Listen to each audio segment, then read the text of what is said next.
petrified a second time to save the kingdom of science. Senku and Zeno's battle comes to an abrupt end. As billions of humans stand frozen in stone once more, Senku begins his count in the darkness. Will their desperate gamble to revive Suika succeed?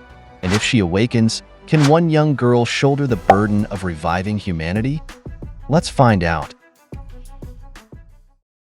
Suika remained petrified in her original pose and position, and so many nights had already passed. From Japan's shores, we can see that the Ishigami villagers living in the area of the former Tsukasa Empire base were still petrified. These were the statues of Ruri, Kokuyo, and Ganon. From Corn City, we can see that everyone who was petrified after a massacre remained petrified there. Magma was behind the chest, and Joel's arm was still pinned in the chest. We can also see Kinro and Minami near him. In Treasure Island, we can also see the kneeling statue of Amaryllis still petrified. At Fort Medusa, we can see that large trees had grown in the Medusa Tower from inside it. And Suika was still positioned directly under the plate where the bottle of revival fluid was placed. The contraption made by Kaseki was reactivated by strong wind, and in a distant part of the forest where the cone microphone was hanging on a high stick, a leopard happened to pass by on a nearby tree branch and was startled when it saw it. Because of this, it hissed loudly toward the microphone. This made Senku's loudspeaker contraption work and amplified the leopard's hiss extremely loud throughout the forest. Even the leopard itself was startled by this. Because of this, the revival fluid bottle got a large crack, and the terrified leopard ran away. Many days and a long time passed. Then we can see Chalk, who was now an adult dog. He remembered the days when he was just a puppy and always played with Suika. Every night, Chalk would howl and often had the warthog Sagara beside him. After some time, we can see that bushes had almost covered Suika's entire statue, with only her raised hand visible. Chalk continued howling every night, and one night, there was a strong thunderstorm. The microphone on the ground picked up the loud thunder sound, and when it was amplified extremely loud, the entire bottle of revival fluid easily burst, and all its contents poured directly onto Suika's palm. Because of this, Suika was finally depetrified. Suika thought for a bit after waking up. Then her whole face immediately frowned because of her condition and because she no longer had her helmet on. Then she looked up and recognized the plate inside the tower where the revival fluid was placed. So when her depetrification finished, she also remembered what happened and realized that what Senku expected had finally come. Suika immediately ran out to call for companions. She also shouted Senku's name, but Senku couldn't respond because he was still petrified. And when Suika saw that Senku was still stone, she thought maybe no one else besides herself had been depetrified. Then Suika remembered what Senku told her before, that among their key guerrilla operatives, Suika would be the one to revive them all in the end. Because of this, she understood that what happened was she failed because she was caught by the Petri beam. It seemed bad according to her, but she was also encouraged because in the end, she would still be the one to revive everyone. And she was happy because she would be helpful. She happily ran to look for revival fluid and even wondered how long everyone had been waiting since they were zapped by the Petri beam. Suika also mentioned that she just needed to sprinkle revival fluid on her friends. But she stopped talking because she suddenly tripped, and when she got up, she squinted because her vision was blurry. Then she suddenly realized she needed to find where the revival fluids were first. So she first ran to where Ginro, Matsukaza, and Ukiyo were, where the last location of the bottles came from. But before everything else, she first looked for her glasses so she could see clearly. So she first searched the location where Stanley shot her helmet, and when she found it, she picked up the broken lens to still use it. Now that she could see clearly using the broken lens, she immediately went back to Senku. But she saw through her lens that Senku's revival fluid was already used up. Then she climbed the tower to check the plate where the bottle of revival fluid that revived her was placed. She also realized that was really their last bottle, and that meant there was no revival fluid left anywhere. Suika became sad when she realized this and sat down sadly on the cliffside while depressed. Suika just let many days pass, and whenever she got hungry at night, she just went back to Stanley's stock of rations that she found in the forest. She just climbed trees and ate alone sadly. Suika thought that because she was always hungry, she would quickly use up all the food until she died of hunger. And she became extremely depressed, thinking she would just die alone. Suika could no longer hold back her tears, and she started sobbing. Her crying was loud, and Francois seemed to hear it, but we wouldn't know because she couldn't respond as she was still petrified. Suika just kept crying because she just wanted all her companions to wake up. She shouted at Francois to cook food. She told Senku to order her what she should do. Then she told Kahaku to hug her. Suika just fell face down in sadness and said it was so hard to live alone in the world. Then Suika suddenly stopped crying and moping when she remembered the story of how Senku managed to live alone when he was the very first person to be depetrified in Japan. Like Suika, Senku was just a human too. Senku also started alone, and at that time he didn't know if any other people would wake up like him. Because of this, Suika felt determination because she realized that compared to Senku, now she was sure she could wake everyone up. And all she needed was a little revival fluid. So now Suika had decided that what she needed to do first was find the statues of all her friends. This was because some of them might be carrying revival fluid. All their statues' locations were scattered, so Suika needed to bring them all together no matter how long this would take her. The next morning, Suika climbed the Fort Medusa Tower again to get a high and clear view of the entire landscape. She was followed by cute little baby monkeys who were wondering why they saw a fellow monkey with a smooth and shiny face. Suika understood the baby monkeys wondering about her, so she asked them if it was their first time seeing someone like her. So, Suika introduced herself to the monkeys and said she was a human. And we can also see that Suika was determined to live because she had already acquired her own food, new clothes, and shelter. She had also customized her helmet and made it into wearable goggles. From that day on, Suika didn't stop her personal mission to bring together the statues of her friends to find revival fluid. She started this at Fort Medusa, where the statues of Taiju, Senku, Chrome, Kaseki, and Gin could be seen. She also returned to the forest for the statues of Matsukaze, Ginro, Ukyo, and Francois.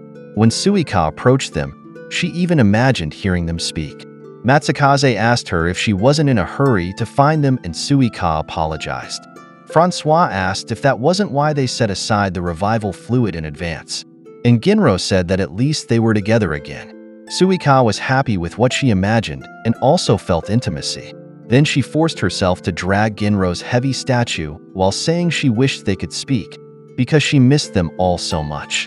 Suika couldn't wait anymore for their real reunion. Then Suika was startled when she suddenly heard a loud cracking sound.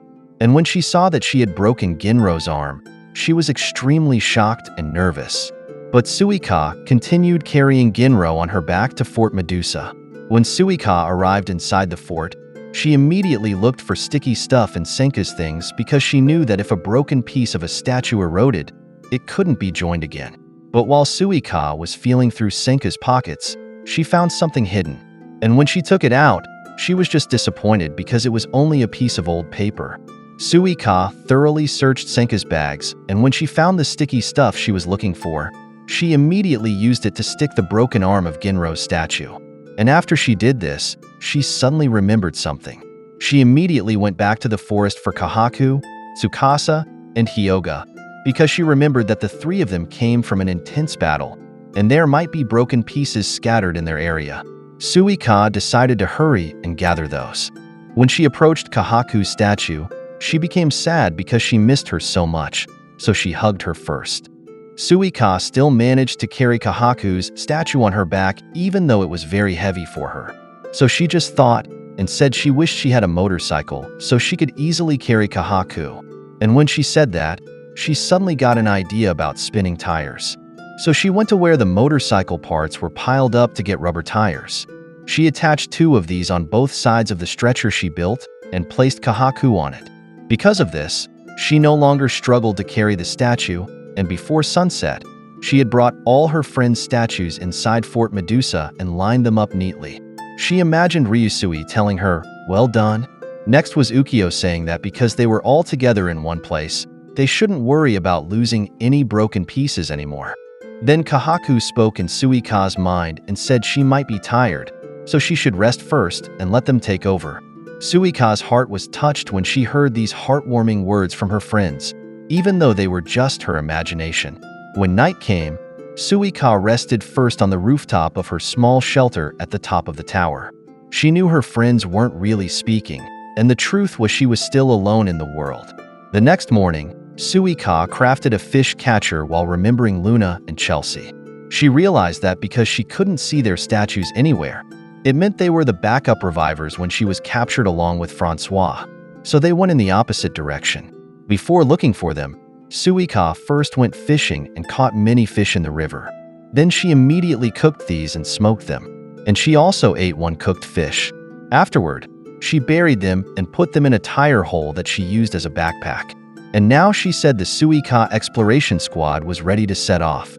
While traveling, Suika said that because they were also revivers, she should probably find revival fluid from them. Sometimes Suika also used her carry tire as a high-speed unicycle. And whenever night caught up with her, she would first set up a fire camp and eat the fish she brought. Now we can see Suika's footprints in a sandy area several kilometers away from Fort Medusa. And after some time, these had increased to so many footprints and tire tracks because Suika had passed through here so many times going around the area searching. And one morning, she was suddenly surprised when she stepped on broken pieces of a glass bottle that seemed to have fallen from above. Because of this, she realized that what she was looking for might be on top of the cliff in front of her. And when she climbed it, she finally saw the statues of Luna and Chelsea. She was overjoyed when she found them both, thanks to the bottle of revival fluid that Luna threw. Then Suika suddenly went quiet when she realized that the bottle of revival fluid she needed was the same broken bottle she saw earlier at the bottom of the cliff. While rummaging through Chelsea's bag, Suika just thought that if they hadn't thrown it, she might never have found them at all. Then Suika found a map among Chelsea's things, and she was disappointed because that was all she could salvage. Because of this, she just fell face down on the cliffside and stared at Fort Medusa. She just accepted the reality that she really couldn't get revival fluid from anyone anymore. That night, she accepted that she would just live alone until the day of her death. But even though her seemingly hopeless situation was bleak, she still managed to smile. According to her, this was her last chance. She thought she would cry now when she learned there really was no revival fluid left. The next day, she went back for the two to carry them back to Fort Medusa. And while Suika was carrying the two using her two-wheel stretcher, she talked to herself to stop from crying. She said she was growing up, so she wasn't a crybaby anymore. Now she had completed her collection of statues, and it seemed Kaseki was the last one she found. Maybe because he was as small as her too. Next, Suika approached Kahaku's statue again and gave it another hug around the legs. Suika positioned Luna and Chelsea at the end of the line.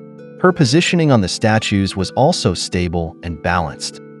And for some reason, we can both see that before being petrified, Kahaku and Senku were both smiling.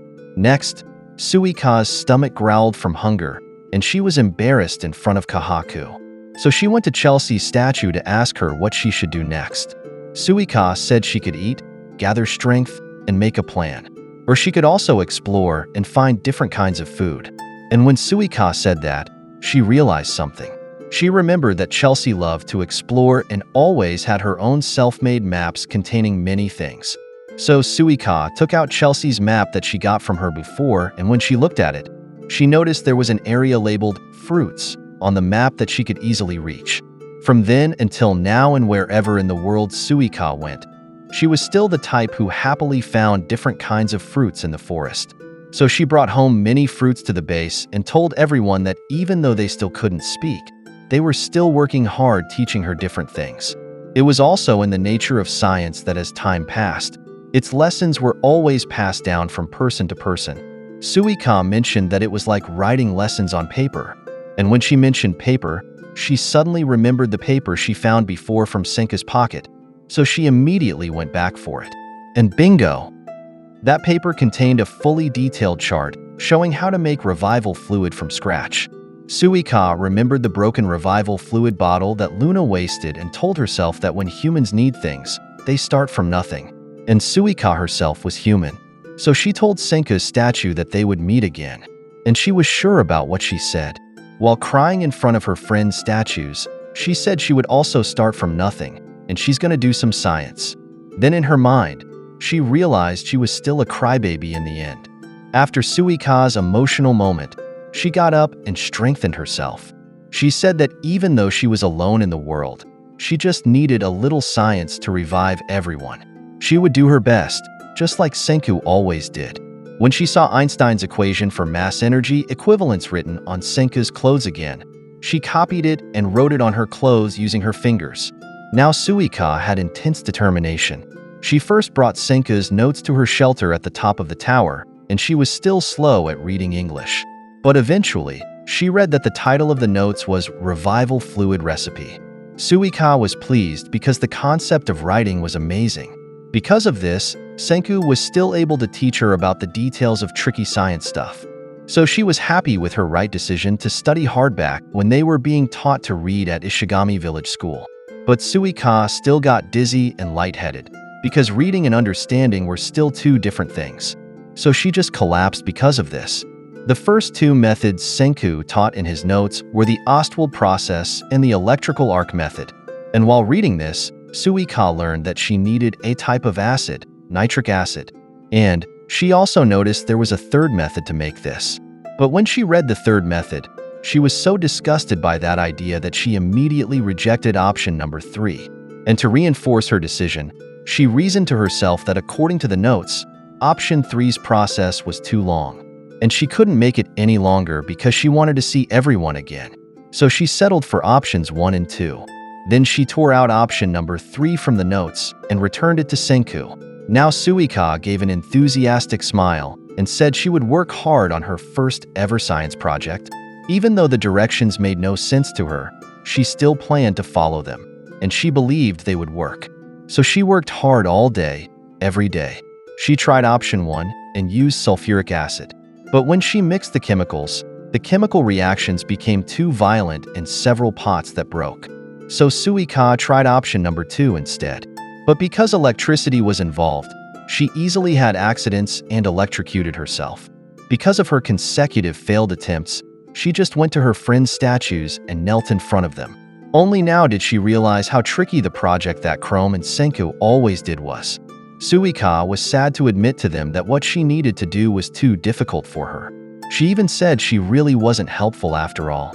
Then she suddenly saw a page sticking out of Senku's pocket from his notes. Suika took it, and when she read it, she remembered this was option number 3 that she ignored at first. But she also thought that even though this was the longest process among the 3 options, it might be the only option she could do. And the main component of this option was the special material called material poo. Suika's whole face wrinkled again because of the disgusting material mentioned in the notes. So her next action was to travel again in the forest to look for a wild animal that defecates. And when she saw one, she waited for the animal to leave after it defecated. Then she used a stick to pick up its poop and put it in a clay pot. It was still wet and dripping, very fresh. When Suika returned to Fort Medusa, she dropped the little poop she collected on the ground.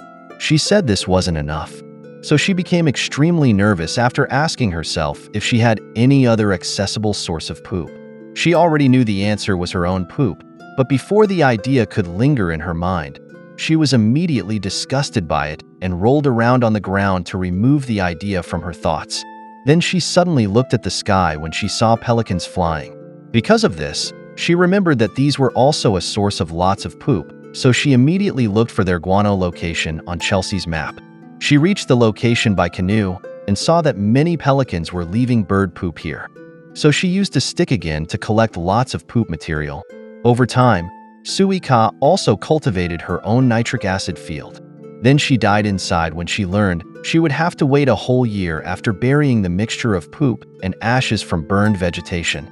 This method that Suika chose was the traditional method used by people since the Sengoku period in Japan and other places. Perhaps it seemed like Suika still had a long way to go before reaching her goal, but as long as she just followed each step one at a time, this would lead to success eventually. Such is the path of science. So next, Suika needed to burn seashells. Then we can see in the notes she was reading that it showed the substance she needed was potassium nitrate. but it was really hard for her to understand how to interpret Senku's notes about chemical compounds. She easily lost track of what was happening, so Suika thought of drawing a chart first, like how Chrome and Senku worked. Suika laid out her understanding into a chart on a banana leaf. Using poop, straw, water, shells, and fire, she should be able to make a nitric acid lump. And using alcohol from sake, plus sulfurina, she could make revival fluid. Suika diligently followed what she wrote here, and the first step was pouring the right amount of water in her nitric acid field. Not too much, not too less. She also dove underwater to get seashells. She also gathered in the forest for ingredients needed in making sake. She repeated this every day because she knew she just needed to continue testing. Even if she still failed after working for a whole year, she would remain persistent. She would keep repeating until she did it right. And as time passed, we can now see Senku still continuously counting in his mind while still petrified. And now he was at his 236,109,750th second in his counting. And after this was followed by 3 more seconds, Suika had poured revival fluid on Senku's statue. And this seemed to come from Suika's very first successful batch, because Senku's petrification cracked here, and he managed to open his eyes. His eyesight was only gradually returning, until he saw the face of his savior Suika. Suika apologized to him, saying she made him wait too long. And Suika added that because so much time had passed, he might not recognize her anymore. But Senku just laughed at what she said, because he still mentioned Suika's name when he told her that it seemed she made herself useful. Next, Senku finally managed to break out from his petrification, and Suika just cried with extreme joy at seeing a human to be with again. So she suddenly sobbed and hugged Senku very tightly. Then Senku told her that only 7 years had passed since they were caught by the pet re-beam. And according to Senku, Suika worked really quick. According to Suika, it took her many years just to pull that off. She said she failed repeatedly numerous times. Senku noticed her field for making nitric acid using poop. He said that was one method that required a lengthy period. However, as long as it was slow and steady, step by step, he guaranteed 10 billion% that it would yield revival fluid there. So, he praised Suika for her accomplishment. She responded that she only made enough for one person, and she chose to use it on Senku. Senku gave her 10 billion points for that, saying she had the right priority. Therefore, he said it was time for Senku's first scientific craftathon in 7 years. So, he told her to get excited. Senku went straight to work after being revived. Suika was shocked that he made nitric acid in just 1 day, but she said it took her years just to produce that. She praised him, saying Senku was truly impressive. He replied that he just used a different method. As long as there was platinum, he said it was just a piece of cake. Now, he said they just needed alcohol, and it would take half a month to ferment. In the meantime, he said they would continue making nitric acid. After 16 days, they had 16 full doses. Suika used the first bottle on Kahaku. Upon her revival, she immediately called Suika's name, which surprised her. She said they were almost the same age by now, so she probably couldn't ask for the classic Kahaku hug anymore. Kahaku became teary-eyed, and they hugged there. Next to be revived were Ryusui and Francois. He was surprised that they made exactly 16 doses of fluid, just enough to restore their companions. Ryusui said they would discuss their enemies another day. For now, he said they should celebrate everyone's revival first. Next to be seen returning to normal were Chelsea and Luna, who became tearful upon seeing Suika. Among those revived were also Taiju, Ukyo, Gin, Max, and Carlos, as well as Kaseki and Chrome. They were all overjoyed, especially Kaseki. He said that every time he gets revived, his creaky bones improve. If they continue to petrify him now and then, he said he might even see the end of that adventure. Just like how Suika aged, he said they wouldn't notice that they would all grow old like him. Chrome had a thought because of this realization. He said he suddenly had an idea. For Kaseki to continue living longer, he said they could just leave him petrified. Because once he dies for real, the Medusa couldn't bring him back anymore. Tsukasa was revived next and heard their conversation. Chrome said they would need Kaseki there to keep their boat shipshape. He laughed because they were counting on him that much, so he needed to work right away. Tsukasa suddenly asked Senku about Yoga's condition. He paused, before saying that he would be the last to receive the final dose of revival fluid. Taiju and the others were overjoyed because their crew would be complete again. Suika proudly said that she lined them all up there, and she waited for years for this moment. When the remaining dose of revival fluid was poured, he wondered if Yoga could really be revived. Tsukasa was concerned about this, as well as Gin and Senku. They poured the 16th bottle on the petrified Yoga, and soon after, he was revived. Tsukasa's eyes widened at this, while everyone celebrated. Chelsea became excited to hear Yoga say his perfect line for that moment. But Suika said he didn't need to thank her or anything. But that wasn't what Chelsea was referring to. She elbowed Yoga and encouraged him to say the line he always says. With his eyes still closed and stretching his neck, he said, "You've done well." Definitely. Chelsea was overjoyed and said she freaking loved them all. Due to the success of their petrification, the group held a celebration. That evening, while eating, they gathered around the bonfire while chatting. According to the ship captain Ryujui, starting tomorrow, they would return to their journey to revive their people in the US, Japan, Treasure Island, and the whole world. But for that night, they would feast to celebrate their victory. Everyone agreed to that. On the side, Luna continued to pester Senku, while her suitors Max and Carlos were tearfully watching. Chrome wondered why Senku still had cracks even though he was petrified and revived. And he guessed that the erosion was preserved. Gin suddenly told Senku that Tsukasa was walking along by the water wheel. This made Senku think, while Gin grabbed everyone's attention. He said that 7 years of inactivity was too long for a mentalist. So, he proposed a magic show to celebrate their victory. Meanwhile, Chrome left because he badly needed to urinate. Not far away, he noticed Senku and Tsukasa talking. The two were having a serious conversation. Tsukasa said that since Yoga lost consciousness, he didn't realize that back there, he had actually died. Chrome was shocked when he heard this. Tsukasa added that enough time had passed to be certain of this, but he knew his eyes weren't deceiving him. Senku laughed and said that his testimony was as good as gold. Actually, since Tsukasa snapped his neck and put him in cold sleep, he had been thinking about that hypothesis.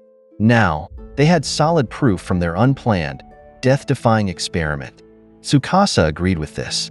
He said that petrification could nullify death. This meant that at this very moment, all humans on Earth were now immortal. Y-Man's Dr. Stone was a scientific taboo not meant for humanity. It was their own forbidden fruit.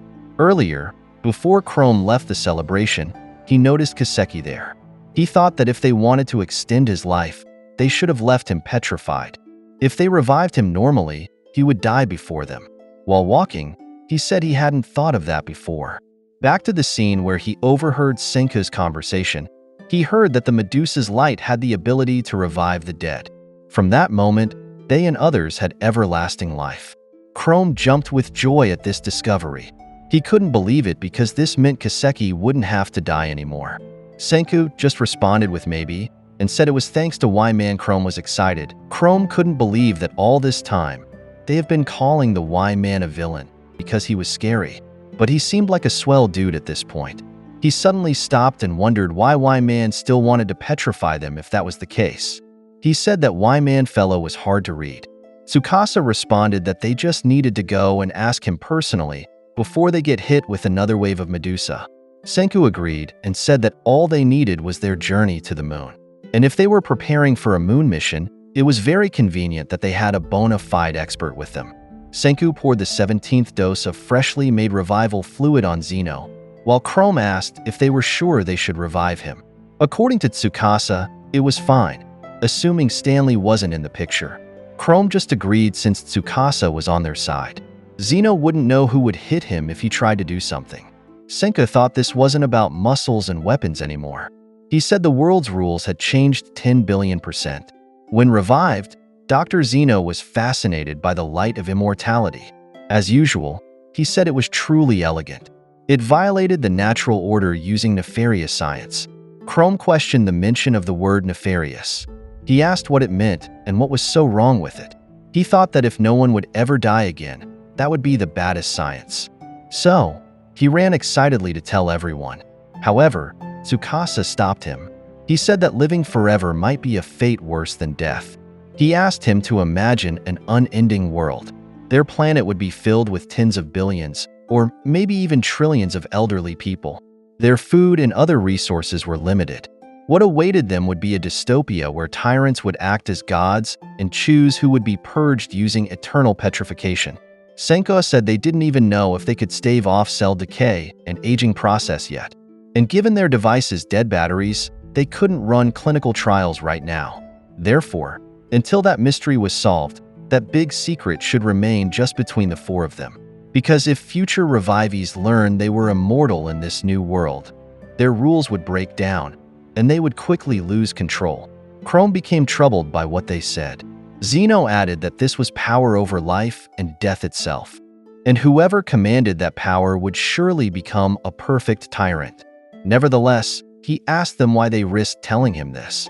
Senku showed him something, which was the earpiece they used to communicate on Treasure Island. Senka said their pal Y-Man repeatedly said 12,800,000 meters, 1 second. So, he tuned the earpiece's frequency to match the broadcast from the moon's surface.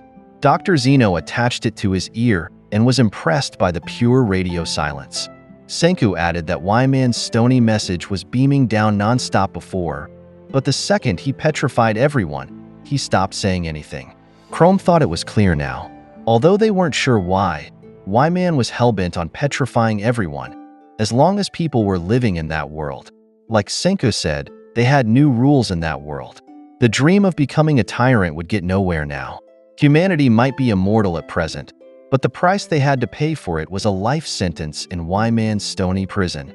So, if they weren't happy with that trade-off, he didn't finish what he was going to say because Zeno already understood. They needed to settle the matter by negotiating on the moon itself. The next day, they walked to check on those who were petrified there, including Stanley's stone statue. They discussed his fate, and Ryusui asked whether all of Stanley Snyder's assaults on them were A, justifiable acts of warfare, or B, attempted murder. In his opinion, their testimony counted there. Ukyo said that once civilization was up and running, and they were ready to revive Stanley, Gin thought they would choose option A. That's what they would offer to Zeno. Zeno approached and said that what he would offer them was his full and willing cooperation as one of NASA's rocketry experts. He called it an elegant exchange. On the side, Max and Carlos said it seemed risky to include Zeno in the crew, but Chrome felt that Zeno wouldn't betray them or anything, especially given their current situation. That's right, Gin replied. That was the key. The whole dog and pony show about Zeno's cooperation was mere pretense, but in truth, it was about his pride. They were surprised and asked if he had heard all the conversation last night. He thought for a moment and asked what they were talking about.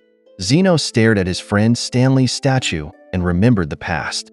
He then followed Senku, while Ryusui placed a cigarette on Stanley's statue and lit it. Zeno got dressed and put on his coat, signaling he was ready to work on the spaceship they would build. It took 10 years, well, 3,700 years for them to finally team up. So, it was time to build the Stone World spaceship. They drew the roadmap and the next steps and requirements to reach their spaceship goal.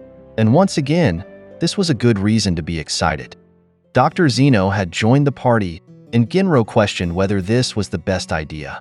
He wondered if Zeno and his companions could truly be trusted. When Gin asked Zeno about the suspicious-looking machine there, he explained that it was cooling the air to extract argon from the atmosphere. Taiju was impressed, noting that he had created an air conditioner. Meanwhile, since Suika had done science experiments before, she was curious to know how it worked. Zeno explained that once the argon gas was trapped in the tube, he would simply apply high voltage. Suika responded that electricity doesn't flow through gas, stating that even she knew that. Zeno commented on how elegant it was to see how much Suika had learned. However, he suggested they set aside the details in favor of a field demonstration. Upon hearing this, Gin wondered if this habit was something Senku had picked up from his mentor. They searched for deposits in the area, with Chrome carrying a device.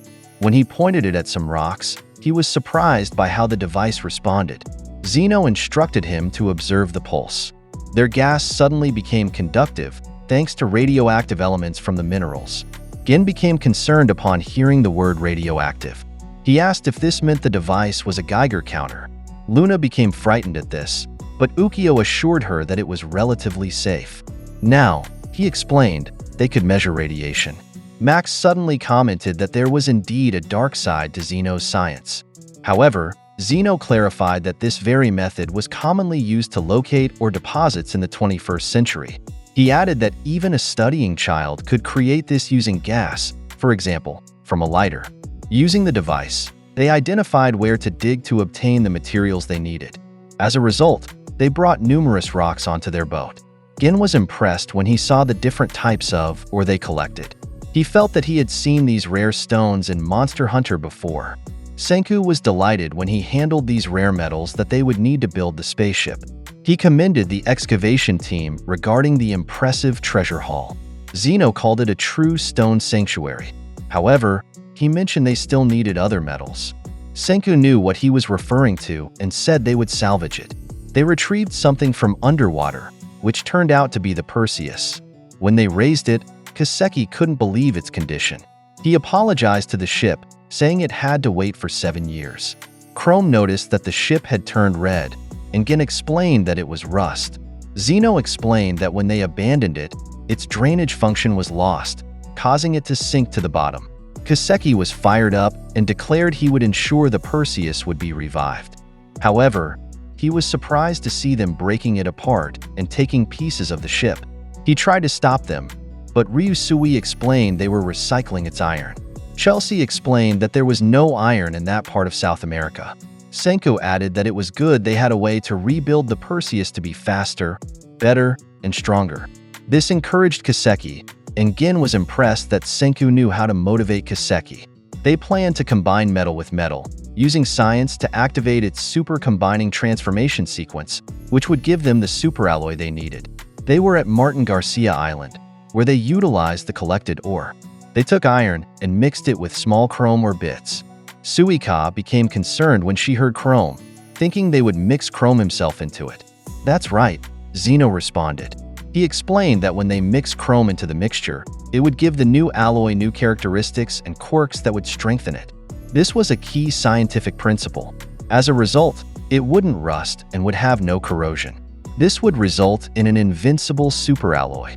And because of that, they successfully created stainless steel. Kahaku became curious and asked what they would do with their new stainless superalloy. Senku said it was a good question. Now that they had stainless steel, they would now have canned food. They hadn't expected this answer and commented that it was boring. Because of this, Tsukasa and Yoga went hunting for meat, which Francois used to cook, process, and turned into canned food. Zeno believed they were free to collect any ultra-rare metals they could find across the planet. He explained that adding zirconium and tantalum would produce elegant food cans that would last at least 3,700 years. Senku mentioned that such a can would have cost 1,000,000 yen in the past. Everyone was shocked to hear this. Besides food cans, they also created knives made of stainless steel. Francois used these to cleanly fillet the fish they had. Kahaku was delighted when she realized that because of stainless steel, they would always have food to serve. This meant they could revive cities worth of people worldwide. While Chrome agreed with this, he pointed out that they still needed the materials for the rocket and ship. Meanwhile, they continued reviving people. Since Taiju's group was struggling with manual labor, he suggested reviving Maya. They poured revival fluid on her, and when she returned, Dr. Zeno spoke to her about their plan. This made them all look up at the moon. Senku explained that the spaceship they needed for their moon mission required many resources scattered across the world. Ryusui stated they had no time to waste.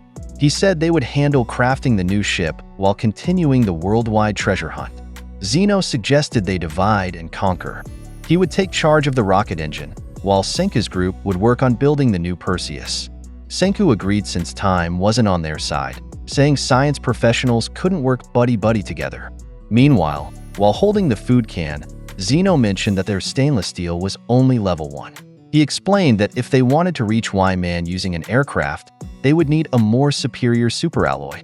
Chrome then became concerned when he smelled something unusual. Zeno explained that the machine was converting nickel to gas and purifying it. In other words, the facility would level up their superalloy. However, Zeno explained that the process creates a fatal toxin that even gas masks couldn't protect against. If absorbed through the skin, it could lead to quick death. Additionally, any leak could result in deadly consequences. That's why they started with level 1 stainless steel that could contain the poison. This revelation made Gin step back. Reaching outer space would require many more resources as they continued following their scientific roadmap. Poisons and other horrors would be unavoidable. Lesser minds would surely criticize them for dabbling in such forces.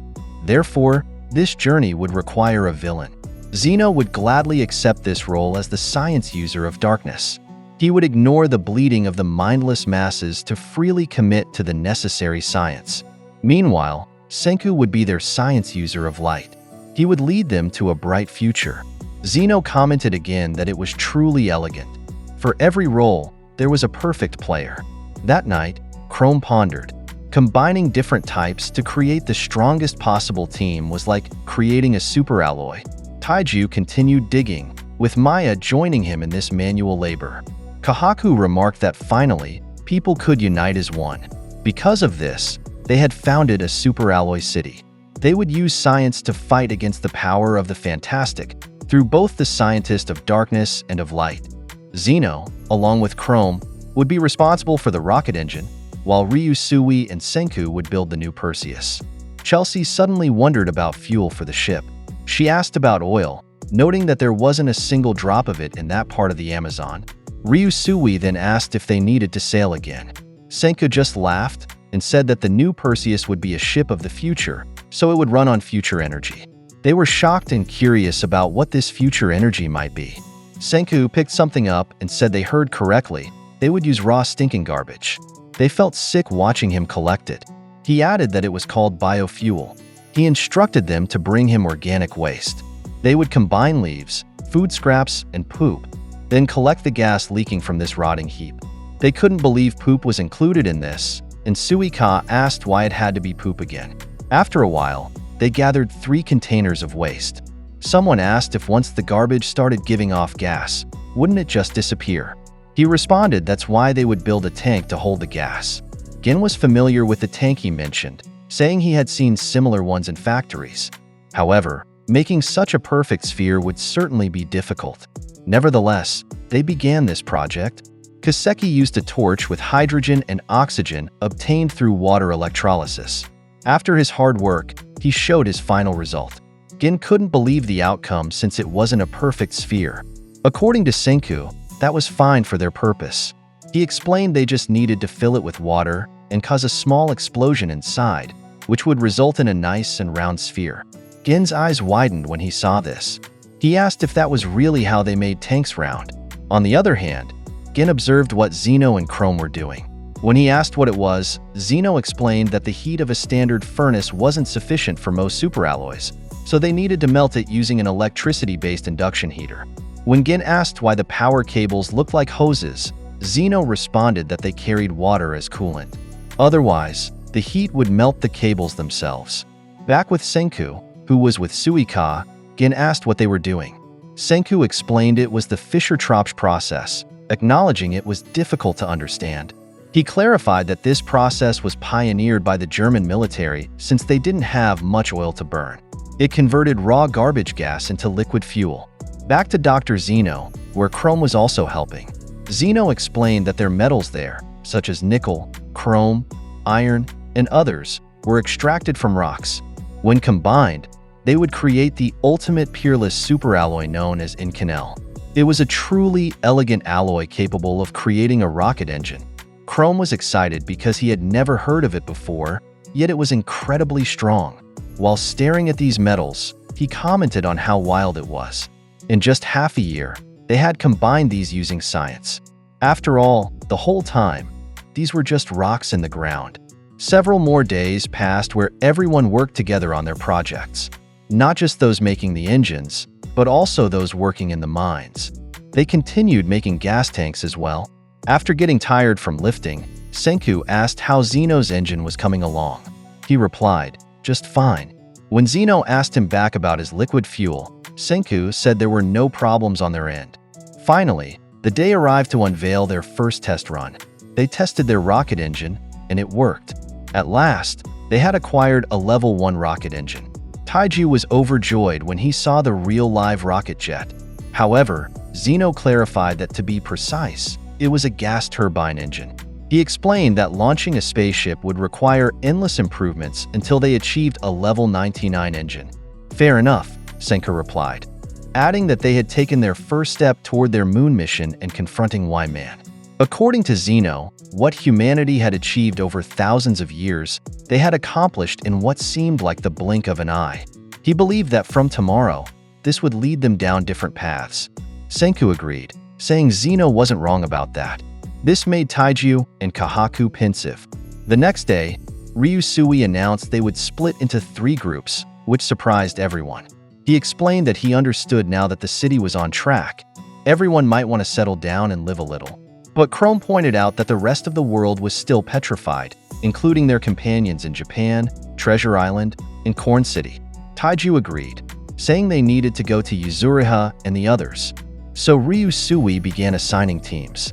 The first team would remain in Super Alloy City, consisting of Zeno, Maya, Matsukaza, Tsukasa, and Ginro. They would continue collecting minerals and refining the rocket engine as the cornerstone of science. Meanwhile, the second team would go to Corn City, including Taiju, Yoga, Ukyo, Max, Carlos, and Luna. They would revive people in the US and continue their corn production for humanity's benefit. Luna couldn't believe she would be separated from Senku. Gin whispered to her that he had a secret to share. Senku really liked women who excelled at their work. This changed Luna's mood as she thought he meant her, and she agreed to the assignment. Last but not least, would be the group establishing other cities. This team included Senku, Chelsea, Chrome, Suika, Kahaku, Ryusui, Francois, Kaseki, and Gin. They would cross the Atlantic and continue sailing around the globe, gathering resources for their spaceship while making their way back to Japan. They would serve as pioneers of the future. Gin commented that it would be another long journey. He asked how many years it might take before they reached Japan again. Ryusui laughed and told them to cast aside their fears, because the rocket engine they had poured their sweat, blood, and tears into wasn't just for the rocket. Everyone was amazed when they saw the new and improved version of their ship, the new Perseus. Luna commented on how fast it was. Meanwhile, Taiju had prepared for a long, teary farewell, but they suddenly disappeared. Ukyo mentioned they could still talk via radio. The old Perseus engine had them going at 4 knots with only 300 horsepower, but the super alloy engine of the future provided 10,000 horsepower for a speed of 20 knots. Ryusui asked, hadn't their Pacific crossing taken 40 long days? The Atlantic crossing was the same distance. However, with the new Perseus, it would take only a week. Chrome was overjoyed. Kahaku was impressed, saying she hadn't expected a boat could move that fast. According to Senku, it was 5 times faster than before. Chrome thought this engine could take them to the moon. He realized all of this happened just by using rocks from the ground and became tearful. Suika asked him why he was crying. Chrome couldn't answer because it was hard to explain. Senku and his group were ready, and it was time to cross the Atlantic in just 1 week.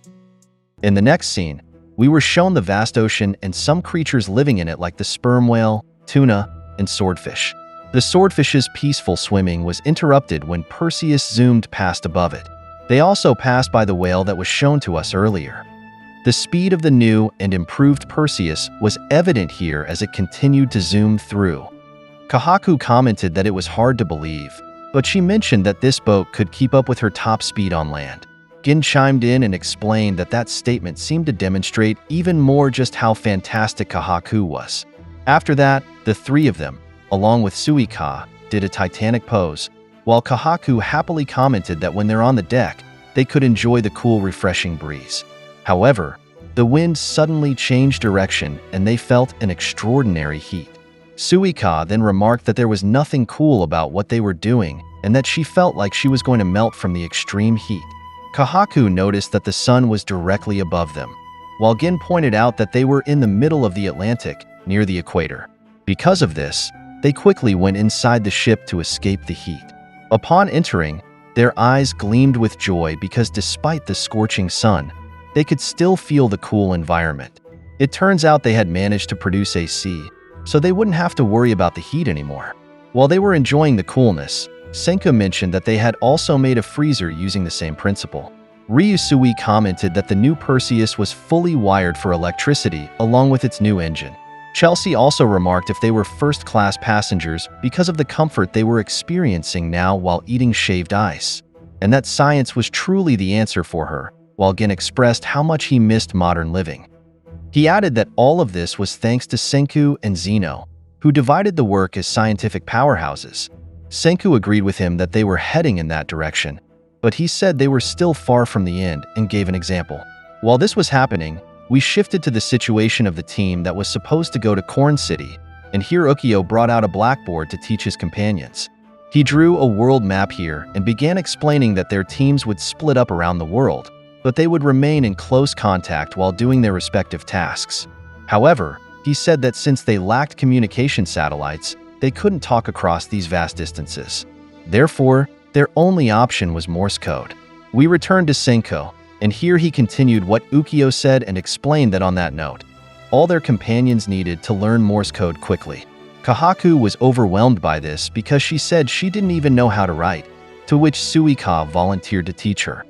After that, we went back to Ukio where he was teaching Taiju that by using Ramaji instead of full-on Japanese, he only needed to memorize 14 characters. He also suggested why not practice by sending a status update. Following that, while working, Taiju shouted their status update that once they're done with the ship that Kaseki started for them, they would return to Corn City immediately. Because of this, Hiyoga explained to him that Morse code doesn't work by shouting there, which Taiju ignored and shouted again for the North America crew to hang in there. On the trio's side, Luna said that she was indeed the capable gal, so she understood that Corn City needed her. She said she would explain everything to Brody and their companions there, as the bridge building go-between. However, she said she wasn't okay with a long-distance relationship with Senku, but quickly thought to herself that they weren't really dating anyway. Max and Carlos were crying from jealousy at what she was saying, while she added that she would just Morse code him every day. In Genro's situation, he was asking why he would stay in Super Alloy City, and he was sure it wasn't because he was afraid of high-sea adventures. He stayed there to keep watch over Zeno. Tsukasa doubted that Zeno would become a traitor, but just in case, he and Matsukaze were here to make this location the most secure. These lineups were also important, and stability was just a pretense to maintain a good power balance. We were also shown Suika happily saying that she would work hard to become Dr. Suika, which pleased Chrome, who added that they were basically the same age now, meaning she was now his science user rival. Kaseki was shown focusing on crafting mini gadgets for the ship, but he said he would still allocate time to tinker with the Medusa diamonds because he was troubled by his failure. He said he couldn't wait to revive Joel, raise a toast with him, and learn the trick to tinkering with those. We also went to Chelsea, who was very hyped about what they were going to do. She asked who had ever heard of such a good deal as touring the whole world by land and sea for free, which made Gen comment that perhaps she wasn't the only one who was extremely pleased, pointing out that it was due to her being a geographer. Ryusui then shouted that he wanted everything in this new world because isn't that how it works when you're a pioneer? To which Gen meekly said to forget what he said earlier, as there was apparently another person who was extremely happy too. He also said why he had a sneaking suspicion that Nanami Corp would profit greatly from all of this. After that, we were shown Kahaku, who had just finished catching 2 large tuna while saying the words Sakana Tarita, which means she caught fish in Romanji, while Suika was very surprised at her. After that, night came. While Chrome was contemplating on the deck, he thought about how the first time Y-Man revealed himself was because they started broadcasting radio waves in the air, and that was the reason why they were noticed then. He then asked that now that radio waves were back and forth, wouldn't that get Y-Man's attention? It was like they were telling him that humans were alive again. Chrome's eyes widened after that while looking at the phone, and soon after, even Leonard and Ukio were shocked by it. Leonard immediately called Ukio, where Ukio said he got the signal too. They both noticed it was a message from the moon. While this was happening, Gen was asking Senku what their first destination would be after the transatlantic voyage. So Senku explained they were going to a mountain of a particular treasure called fluorite. Just as Senku was about to say where they would stop by, Chrome suddenly entered their room and shouted that there was bad news. He was stuttering from being in such a hurry, but soon he managed to say properly that there was a message from Y-Man, which caught Gen's attention. However, it turns out Senku already knew about this and had noticed it for quite some time. He pointed out that he thought about this because they had started using radio communication again, and every time they did that they would hear Y-Man's whys, to which Gen said that was true. Gen then said that Y-Man's habit of responding to radio transmission was a known fact already, so they had considered the guerrilla warfare option through total radio silence, but the moment they powered up the induction heater, they were leaking electromagnetic waves. No matter what they did there, they couldn't start scientific civilization without those waves. Chrome pointed out that that's not it. He said he knew Morse code now, so he noticed that the letters Y-Man was sending weren't the usual W, H, and Y, which caught the attention of those in the room. He added that, but since it was in English, he didn't know what the message meant. Gen and the others listened carefully to the signal Y-Man was sending, and they heard the letters D and O. Senku's eyes widened at this, and soon, an eerie aura enveloped their surroundings when they heard that Y-Man was asking here if they wanted to die. They all turned to look at each other, and the anxiety brought by those words was visible on their faces. Senku grinned at that and shouted, "Well, crap," and it looked like their opponent was ready to start a conversation, or at least a question and answer session. "How fun that was," said Ryusui, and he immediately ordered Francois to send a reply in every language she knew, to which Gen said wait, and that they didn't want to poke the bear that hard. After that, he whispered to Francois, and that gave anxiety to their companions. After a few moments, Gen fell to his knees and tearfully said that it seemed no matter what they said, Y-Man wasn't paying attention to them, while Suika pointed out that the signals from the moon had also stopped. Gen said in a singing voice that their experience here was far from profitless, which caught Senku's attention, and he added that they were getting a clearer image of that Y-Man entity. It had its own will. It had no desire to respond to their overtures and only sent warnings. They thought it probably considered itself far superior to them, and in which case it wouldn't panic and just randomly rain down Medusa. At least not now. Senku grinned at that and said that's why if Professor Y-Man was too numb to act, they would be the ones to knock. They would show up at his home on the moon. Chelsea was wowed at the idea of a real moon landing. She started jumping up and down from excitement while asking if what Senku meant by moon mission was that they wouldn't just stay in the spaceship and they would bounce around on the surface.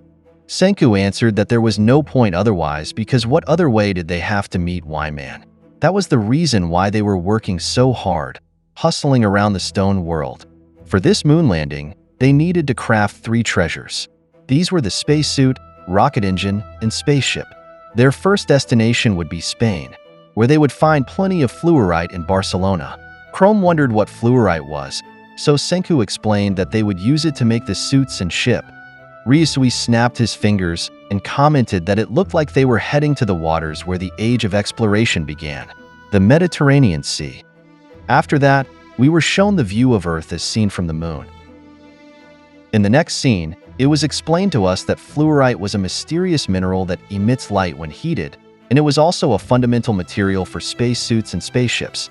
Afterwards, we were shown Ryusui, who was completely filled with desire. Francois said she felt the same way, and she was almost going crazy over it. There was a resource that she had long yearned to obtain in the stone world. Gen questioned the desire they were talking about, saying obsession was more fitting for it. Ryusui laughed loudly and shouted that it was good they were heading to the Mediterranean because once they got there, they would finally obtain olive oil. Their overflowing desire for this oil could be felt even outside the Perseus. Gen was completely stunned and asked if fluorite was just a footnote for them, while thinking that even he didn't know anything about that mineral. Ryusui responded asking if he couldn't desire multiple things, to which Francois added that desire was noble. Ryusui also pointed out that the new Perseus would take them around the world to obtain everything they desired. They were charting a direct course across the Atlantic to the land of passion, Spain, or Barcelona to be exact. Kahaku commented that it was hard to imagine all those places just based on their names alone, while Gen added that it was enough to say they were far away. In the next scene, they had reached the coastline of Barcelona, and they docked beside it to disembark. Gen marveled that they reached this place in just a week, and the new Perseus was truly remarkable. Ryusui apologized for cutting the moment short, but the olives wouldn't harvest themselves. He immediately asked Chelsea if she could now give him the location, to which Chelsea quickly made a map and answered more or less. Kahaku asked if they really needed to go foraging, so Senku answered why not, and they needed to set up camp here anyway, so food, clothing, and shelter were their priorities. In fact, he added, did they want to go sightseeing in Spain? Which made Gin meekly ask if there was anything left to see, and if they had forgotten the term Stone World. Senku said that only added to the reasons to let Ryusui have his little rampage as the King of Desire. After that, Ryusui and Francois began gathering numerous olives for their olive oil, while Chelsea happily observed the olives. After collecting many olives, they brought them to Senku, where Kahaku started rolling them with a wheel to extract their juices, and after that Senku said they would pass that olive paste through a centrifuge. Because of this, Gin commented that there it was, and asked if food was indeed science. Senku whispered centrifuge to Kaseki, who was confused at first, but when he realized that Senku was referring to the spin machine, he quickly made one. Kahaku was surprised at how fast that was, while Chrome said that Kaseki could pull off a simple crafting job even while asleep. After that, they put the olive paste in this centrifuge and started spinning it. Francois said with an excited face that she had been craving this for so long. Their dining table would become so sumptuous that their companions would start doubting their own taste buds. After a while, Francois cooked a dish, and in this dish she used the olive oil they had acquired. She explained here that this dish was authentic agillo made with extra virgin olive oil. She added that they also had fisherman's pasta, which made Chrome shout that the dish was as decadent as its name. They started eating, and when Gin took a bite he was given a nostalgic feeling by the olive oil aroma, while Ryusui said that now their surroundings felt more like Spain. He added that this was because the taste of local vibes started at the dinner table. Kahaku and Chrome were also really enjoying it, and this taste was new for the Ishigami village crew. In the next scene, they found some petrified people in the area, and they decided to revive them. When they woke up, they were brought to a large table full of food, which made them happy.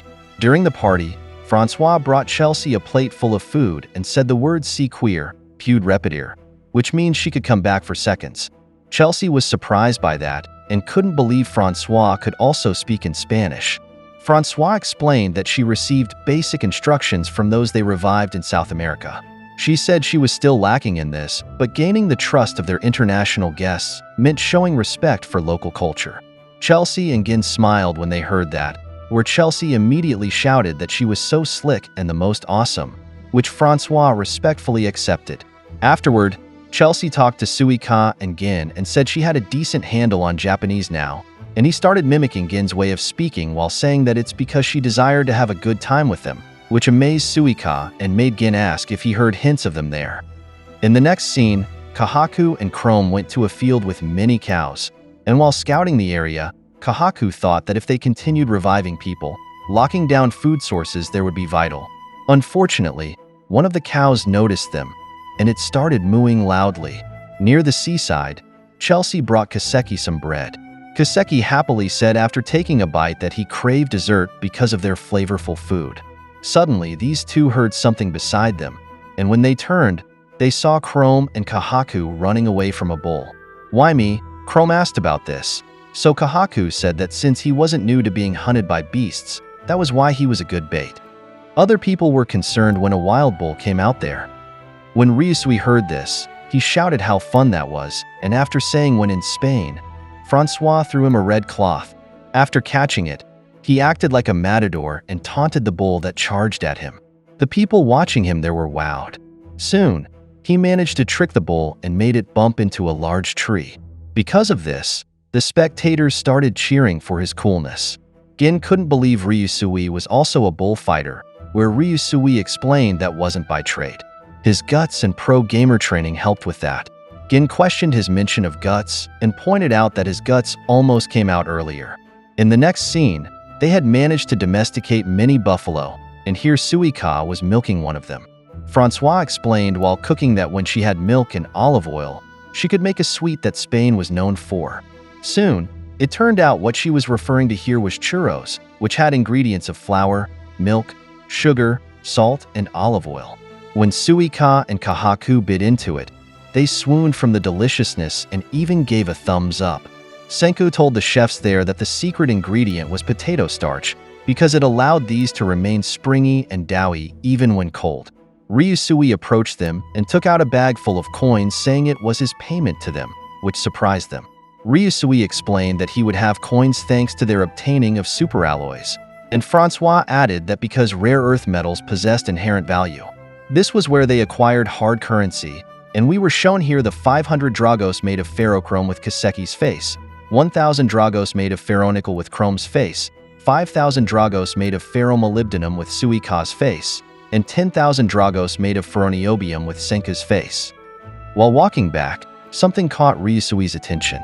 It turned out to be two somewhat elderly men, and one of them commented on how upstanding youngsters they were. In this new world, they used incredible science to get a head start, but they didn't presume to rule over them, and instead were trying to restore their country in earnest. As respect for Senku and the other members of the Kingdom of Science, the people they revived in this country knelt down before them. While this was happening, Kahaku started dancing flamenco with a local girl, where Chelsea kept stumbling because she found it difficult. Ryusui laughed loudly to those who knelt, and said not to thank them and to raise their heads because they weren't doing this for them.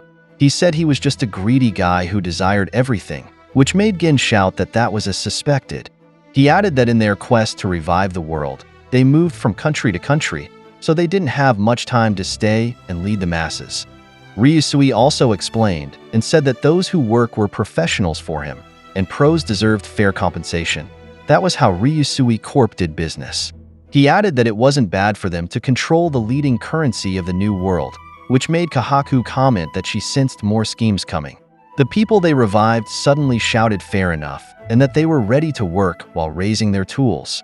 Ryusui was pleased with that and said it was music to his ears, and it happened that they had resources they needed to gather. He shouted to them that he desired fluorite, and Gin commented there that this was the long con he noticed, and the King of Desire truly always got what he wanted. In the next scene, they had successfully acquired the fluorite. Senku explained here that since Japan's supply of this mineral was depleted, they went to Barcelona where there was an abundance of it along the shoreline. They conducted extensive mining operations there alongside the Spaniards. Suika was delighted by how clear and sparkly these were, while Senku explained that they also glow when heated. Gin then mentioned that this was the reason why they called it the Firefly Stone in Japanese. On Kaseki's side, he was polishing a glass disc. After finishing it, he gave it to Suika. She asked if this was for eyeglasses. Senku explained to her that it was a lens made from pure, polished fluorite. When he was about to explain its difference from glass, he brushed it off and simply said that, long story short, it was the ultimate high-performance lens used by pros. He also mentioned that they were getting a major power-up in the form of a fluorite lens telescope, which he showed them. That evening, using the telescope Senku had mentioned, he let his companions look at the moon, which amazed them because they could clearly see its craters despite being so far away from it. Kahaku also said that if they had a jumbo-sized telescope, they would be able to find Y-Man on the moon, to which Senku pointed out that they wouldn't be digging for such a large crystal, and making one in a lab was way down the road. Inside the lab, Kaseki was saying that once they spot Y-Man, they would be able to fly what he was showing them there, which surprised Gin as it was a rocket. However, it was just a prototype and still small. Chelsea laughed at its size, while Suika pointed out that she was probably the only one who could fit in it. Chrome commented that she seemed to forget how much she had grown, making Suika sheepishly agree. Senku stated that, to be exact, it was a miniature rocket. He explained that they would install Dr. Zeno's test engine prototype and select a spot for a test launch. Gin remarked that it was amazing, and that, miniature or not, seeing the real thing with his own eyes gave him the feeling that they were getting closer to the moon each day, even though they were in the stone world. Ryusui shouted and said that a proper moon mission meant making deadly accurate trajectory calculations. Therefore, the next city they would search for was Math City, India. Chrome pondered and asked, since they were in Spain now, how they would reach it by boat. Francois explained that they needed to take the long route around the Cape of Good Hope, which astounded Gin and Chrome at the distance. Ryusui said that on that note, there was an issue with the new Perseus. Their fuel was depleting faster than they had anticipated, and their current supply would never get them past the Cape of Good Hope to India. Senku became serious, while Chelsea tried to lighten the situation by saying that honestly, it would have been freakier if science worked perfectly all the time. While Chrome said wait a minute and asked if they couldn't just make more gas fuel from raw garbage. Ryusui agreed and explained that was why they installed this whole plant, but there was a catch. Until they could stock up enough fuel for the trip, they were grounded in this place like landlubbers for months, or maybe even a year, which shocked their companions. Chrome suddenly noticed something on the globe Ryusui was pointing at, so he quickly shouted wait a minute and asked if the water wasn't connecting at the point he was indicating. He suggested that they might be able to slice right through that skinny space he was seeing so that instead of traveling 20,000 kilometers, they would only need to travel 9,000. Francois agreed and said that what he was pointing to was the former Suez Canal, a route that connected the seas, made by mankind, a shortcut for long voyages. Suika commented that this was starting to sound familiar, and she remembered the Banana Canal. Gin agreed and said that she was referring to the Panama Canal, but after 3,700 years, that abandoned canal would likely be blocked. Chelsea considered whether the Suez Canal connected two bodies of water at equal elevation. Unlike Panama, she said there was a glimmer of hope here. Kahaku got excited and asked if this easy shortcut worked. Was it correct that they would save a whole year of waiting? Gin commented that there goes Kahaku again with her love of striking hard and fast. Kahaku added that she remembered how they gave up on that banana route. So maybe this could be the perfect grudge match against those canal things. Ryusui snapped his fingers and said that he wasn't a fan of waiting either. So he wanted to give this plan his blessing, but as their captain, he's putting his foot down. He explained that the route might be blocked off, and they couldn't go there blindfolded without a proper sea chart.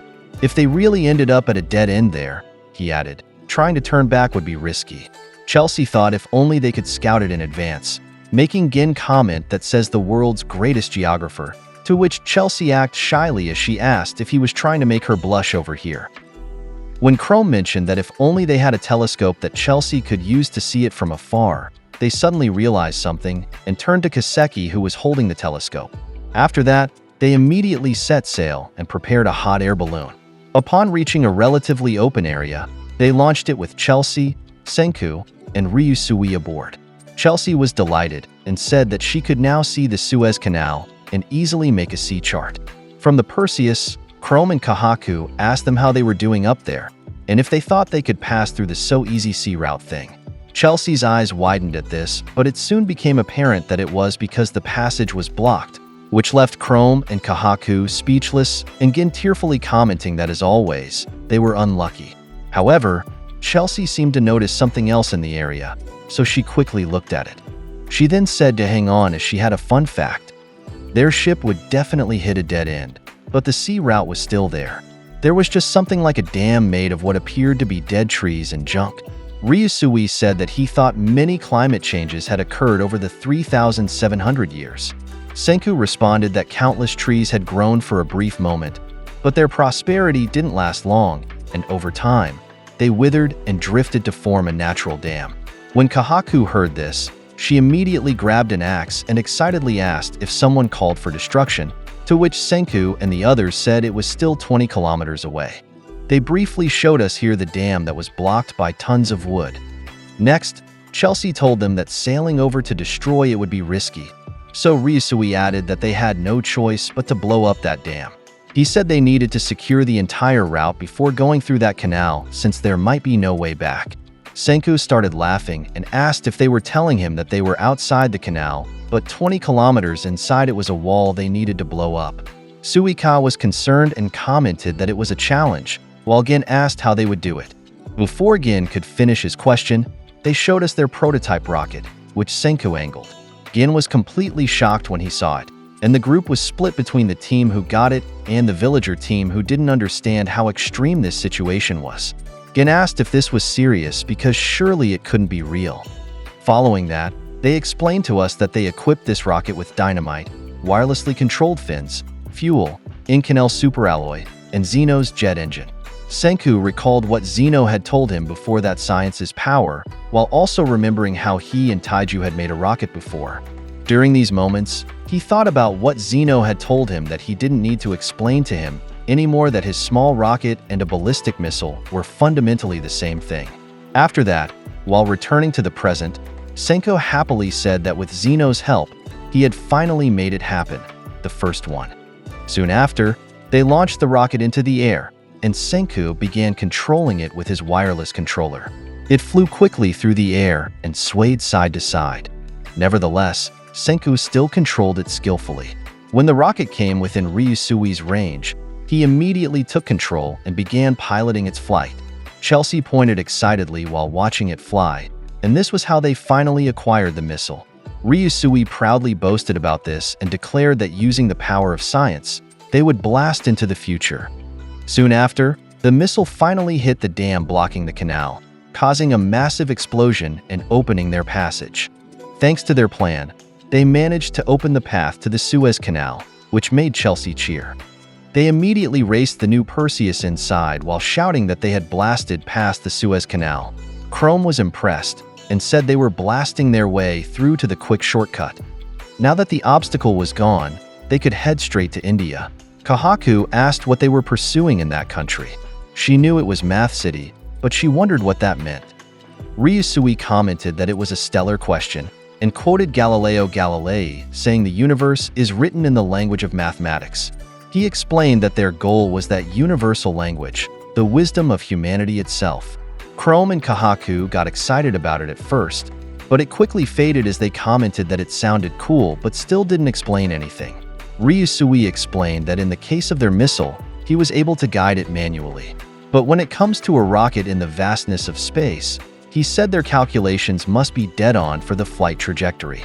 Gin questioned his mention of calculations, commenting that it was too difficult for Senku's usual method of providing answers, to which Senku agreed and said that the speedy mental math he always does only takes approximate values to get a rough estimate.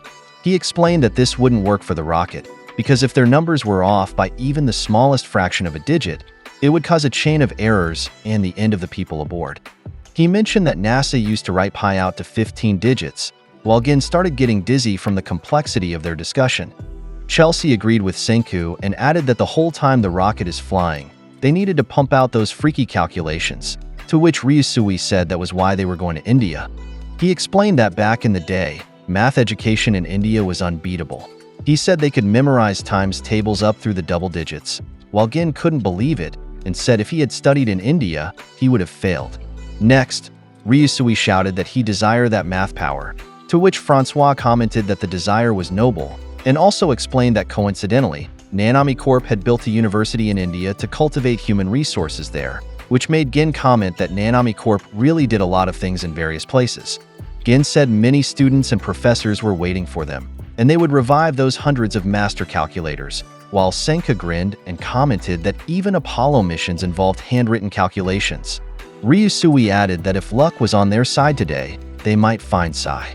Senku wondered about what he said, while Chelsea commented that it was a common name in India. Ryusui explained to them that he was a genius mathematician whose brain power was 1,000,000 times stronger than an average person. In the next scene, after some time, October 1, year 5750 arrived. And on this day, the new Perseus had reached India. Upon arrival, Chelsea marked their globe with India's flag, and they immediately disembarked from the ship to gather cumin and cardamom. Afterward, they made curry, which made Gin comment that he should have known they would immediately look for spices for that dish. While eating curry, Ryusui happily said that thanks to their Suez Canal shortcut, they were eating curry earlier than expected, while Chrome's tongue was on fire from its spiciness and Gin was commenting that they saved a year's worth of time, and it was as delicious as curry should be. Kahaku interjected and said that if they had been forced to wait a whole year there, she would have become Ruri's older sister since she was still stuck as a statue. Following that, Kaseki said that speaking of which, he hoped those in their village were okay because each day that passed was a chance for their bodies to crack, which worried Suika. She fearfully agreed and said that if those break and the parts erode too much, they wouldn't be able to fix them again, and she also remembered accidentally breaking Genro's hand before. Kahaku confidently told her that she wasn't worried at all. As the shamaness, she said she had no doubt and was certain that Ruri had told everyone there to assume defensive positions in time. She said that though they might be separated by land and sea, sisters understood each other. Chrome shouted that she was right, and he also knew that Ruri knew what she was doing. Because of this, Kahaku teasingly said that Chrome probably had another reason for his faith in Ruri, which confused him. Ryusui grinned while listening to them, and said that was true enough because when you know the person, the location where they were buried immediately comes to you, and his captain's instincts never lie. They began digging up the bodies of mathematicians to find the Sai that Ryusui mentioned. While doing this, he explained that thousands of years back, when the Petri beam first hit, it should have reached this part of India around 9:30 in the morning, when classes were just beginning at the university. During Sai's free time, he said he was always staring at his laptop. He posed a rhetorical question asking where would be a place where he could be alone with decent signal, and answered it himself saying he bet that when Sai was petrified, he was on top of the school's roof, which made Kahaku comment that this guy seemed familiar to Ryusui. Senku added that now they knew the starting point of the target and the spots where they unearthed other statues. Chelsea also added about the topography back then. Soon after, Senku and Chelsea teamed up and simultaneously said that calculating the current location of the target was easy peasy lemon squeezy, which made Gin excuse himself. The two began investigating their surroundings, where while doing so, Senku explained that they would look at the hardness of shearing of those strata and use the Felinius method to perform stability analysis. Meanwhile, Chelsea was saying that recreating the map of the old landscape was telling them where the landslides fell. Gin nervously commented that they were amazing, and when two science users team up, their technobabble leaves him twice as lost. They continued digging around the area, and soon Ryusui shouted that he had found it. They showed us the statue of 3 connected men that looked like the 8 hands of Buddha. Ryusui's companions were amazed if this was the million times smarter genius Sai, and he appeared to be half Indian and half Japanese. Chrome sarcastically commented that great, there was another cool pretty boy, and he could say he wasn't a fan of this. Soon after, they poured the revival fluid on this statue. Suika asked what his personality might be like. Sogin said that a math genius could have several variations of personality, like what he imagined to be confident and smart, and what Chelsea thought would be a nerdy introvert. Following that, the petrification finally disappeared from Sai's body, revealing his appearance. He immediately wondered what was happening. He asked if they really saved him, and if so, he couldn't thank them enough, which made Gin feel relieved because he could make sentences. Ryusui seemed to smile awkwardly while looking at Sai.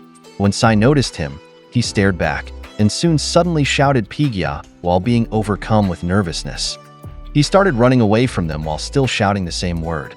So Ryusui quickly said to catch him while saying Sai should have some tact and not run just because he saw him. Kahaku quickly caught up to Sai, and he asked if this was a job for her, which surprised Sai because of her speed. When they caught him, Gin asked why he was acting like this. Sai seemed to be panicking intensely here and shouted that this couldn't be. He said he had already escaped and went to India, but even that distance wasn't enough. He refused to return to Nanami Corp as long as Ryusui was involved. Sai caught Senku's attention when he heard what he said, while Ryusui decided to tell them Sai's full name. His name was Sai Nanami, and he immediately ordered him to stand up because they would team up with his million times brain power. Here, Ryusui proved what Kahaku said about siblings understanding each other, and why Ryusui was familiar with Sai. Then, in great shock, Sai shouted to them that Ryusui was his younger sibling, which greatly surprised all their companions there. After learning this, while they were heading back to New Perseus, they all simultaneously asked if that meant the million times brain power genius Sai was Ryusui's older brother. Gin also asked if there was any reason not to tell them about this earlier, to which Ryusui responded that for him it was just a pointless factoid, and questioned if it was wrong that he desired Sai for his first-rate talents. Sai shouted that it was completely wrong and that he always told him he wasn't a genius, but despite this, since way back then, Ryusui had always made those claims. Chelsea remarked how weird that was and asked if he wasn't really a freaky genius, to which he confirmed that was correct and it was all just a lie. Chelsea added that it was funny, and while shaking hands with Sai, she also said it was still nice to have him as a regular friend. Sai was touched by this and asked if that was enough for them, when Ryusui suddenly interrupted and shouted don't bet on it. As his brother, he claimed to know better about this, saying that Sai had been denying his talents since he was just 4 years old. We went to a point in time where we can see 4-year-old Sai answering an addition problem given by his private tutor. The teacher was surprised because instead of addition, he thought multiplication was being asked of him, yet his answer was still correct. Because of this, the teacher immediately called their father and told him that Master Sai was a bona fide prodigy, so he needed to know about this. Ryusui was also here, still a baby being carried by their maid, and even at this age, he was already showing his heart full of desire. After that, we returned to the present where Sai pointed out to them that mental math was pointless. He explained that a computer could do such things in an instant, and if you give a person enough time, they could perform 10-digit multiplication just like him. Gin was speechless while thinking if that was really how he thought about it, and also trying to do the 10-digit multiplication. Kahaku was as always dumbfounded about these things, and just thinking about random stuff when it comes to math. Chrome also tried solving that problem using the basic rule of multiplication, while Senka thought that doing it correctly really required time. Ryusui interjected again and stubbornly stated that whatever Sai thought, he couldn't hide his obvious talent for math and science, and that was why he desired his abilities above all, which made Sai shout that this was exactly what he meant. We return again to a point in time where Sai and Ryusui were older compared to what was first shown, and here Sai was writing something. Inside their father's office, their teachers were telling him that he had already managed to understand linear algebra, topology, and set theory, to which their father commented that was good, and if so, they should focus him on math. He also told them to raise him to become the dedicated actuary of Nanami Corporation. When the teachers went to see Sai, they were shocked when they couldn't find him in his room. It turns out he was hiding in their ceiling to play video games. You could see the joy on Sai's face while he was doing this. He suddenly remembered Ryusui's words asking what he was talking about and why he wouldn't just do everything and get everything. He urged him to just desire everything. He should play games and do that too. He should polish his math skills, become a math guy, and take over Nanami Corporation. He replied to all of this that he could never manage all of that. He explained that he really just loved games, so he wanted to program those instead. In the next scene, we move to a time when Ryusui desired Sai's power, so he ordered him to help build his racecourse, saying he needed him to calculate the optimal racing lines. Afterwards, it also showed Ryusui forcing him to build a sailing ship next. He said computational fluid dynamics affected the sail, so he needed his help there, while Sai just ran away from him while shouting no, and as he said, he wasn't a mathematician. He said he was a programmer. It seems during these times, this was when Sai decided to fly to India to escape from Ryusui. Returning to the present, Sai explained to them that they all wanted to put him to work, so he left Nanami Corp and Ryusui and escaped to a university in India. He said all he really wanted to do was code. Sai imagined himself now facing a laptop full of code, but after just a few moments it gradually faded away, and he saw the reality that this technology no longer existed, which brought sadness to his eyes. He asked how long it would take them to achieve a proper, modern-day computer in this stone world, to which Senku explained that semiconductors were hell, but hell was still manageable. At this point, he said it was impossible and out of the question. They might be able to do it in 5 or 10 years, which made Sai cry and shout that there it was and asked if Risa could see it. He questioned why they even revived someone like him. He asked what use a programmer would be in a world that didn't even have a pocket calculator. That evening, they entered New Perseus, and here while eating, Ryusui explained to his companions that this was just how Sai was, but when push comes to shove, he was capable. He added that it seemed math wasn't really Sai's thing, and he felt bad about that, while Chrome commented that he also said he wasn't that fast when it came to calculations. Kahaku asked Senku if it was true that the slightest misstep meant death for everyone, to which Senku agreed and added that no matter how he looked at it, Sai couldn't handle their flight trajectory alone. Unlike the Apollo missions, they had this completely unknown Y-man, and the situation could change in any way. So he said they needed someone who was ready to respond and calculate extremely fast for 24 hours straight. Ryusui then said they could look for many more mathematicians to help with manual calculations, but it seemed they would still be treading on thin ice. While they were talking, Francois brought Sai some food outside his room. Inside, we can see Sai in despair. He was thinking about what Ryusui and the others wanted him to do in the meantime if they couldn't make a working computer within 5 to 10 years. Because of this, he just thought that he only needed to survive not coding for 5 to 10 years. However, his eyes suddenly lit up with determination, and he picked up 2 pencils. He stood on his bed and said his thinking was wrong, and who could say he couldn't code, because coding was the only thing he could do. In the next scene, when Francois returned, she noticed that Sai hadn't touched his food. Because of this, she called their companions. Ryusui commented how odd this was because who in the world could resist the alluring aroma of fresh curry?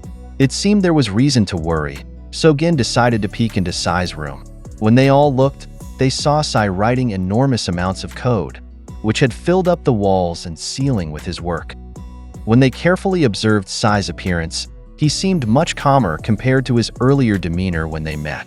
Gin was shocked when he saw this, while Senku immediately noticed that what Sai was writing was machine code, the most direct way to communicate with a computer and the oldest type of programming language. Soon after, Sai noticed them, so his calmness quickly disappeared, and he embarrassedly told them not to look at it, to which Chrome pointed out that it was rather difficult not to look since his work was scattered everywhere. Sai explained to them that he thought even though this world lacked computers, what he could do in the meantime was jot down code for later. Senku commented that no one would be able to read any of what he wrote. When Senku carefully observed what Sai was writing, he noticed it was code for the game Dragon Quest. Senku was amazed when he noticed this, while Ryusui doubted whether no matter how primitive the machine was, Sai's coding could create a whole universe inside a computer. Sai agreed and said that was really the essence of coding. Senku grinned at this and commented that in that case, they would change their plan. Using Sai's superior skills, they could wage this war using an old throwback computer. He remembered the saying that if you can make an NES, you can also make a rocket fly. He shouted that this stone world would now have a computer, the tech singularity of humanity and the ultimate apex of scientific crafting. In the next scene, we move to Yuzuriha's petrified situation, and she was saying in her mind that she thought it had been about 8 years since they were petrified. She said she couldn't count like Senku, but she needed to stay awake because Senku, Taiju, and those they met along the way would surely come to revive them. After that, we went to Ukyo's group heading to Corn City, and here it seemed they had a new and improved ship. They went to Corn City, and here we can see their group who were left behind and petrified. There was a close-up of Joel, and soon after, his petrified body began to crack. He completely returned to normal, and the same happened to his companions. Joy was visible on Ukyo's group's faces after they did this, and they all shouted because of it. Taiju and Yuzuriha looked at each other, and when Taiju was about to reach for Yuzuriha's hand, she suddenly hugged him with joy, which made him feel extremely elated. After that, Ukyo and his group also revived Brody and his other companions. He showed the report from Zeno, where he and Nikki read the whole gist of what happened in the past. Joel commented that he hoped to raise a toast to his fellow technician, but it seemed Kaseki wasn't with Ukyo's group. Taiju told him that Kaseki was in India with Senku's team, which made Yo and Minami wonder what they were crafting there, to which Ukyo said he would tell them if they wouldn't die from shock when he said it. When they confirmed that Senku and his team were really going to make a computer there, it brought extraordinary shock to the team in Corn City. After that, we returned to India, and here Senku and his group had started building their Kingdom of Science base. And here Gin was saying that it felt like they were achieving a major milestone in the Kingdom of Science's latest unthinkable crafting project. Here, Sai shouted asking how they would make a computer. Ryusui told him not to worry and asked wasn't he the one with a burning desire for a computer, to which he agreed but still asked how. Gin said that was an excellent question, and he also asked what they would use to make whatever it was because he was already confused before they even started. Senku explained to them that computers were all about on and off switches, a world of ones and zeros. He said all they needed to do was find a way to process those ones and zeros to start making a computer. He told them to just think of it like the front and back of a playing card or a flag that's either raised or lowered. Gin was utterly bewildered by his example, while Suika was still wondering. Because of this, Senku gave Suika, Kahaku, Chrome, and Gin one flag each, with the 2 women having the same color and the 2 men as well. He had the four of them stand in individual squares facing each other with a line in the middle connecting them. Senku explained that the men had white flags representing numbers, where a raised flag was 1 and lowered was 0, while the women's red flags were their answer.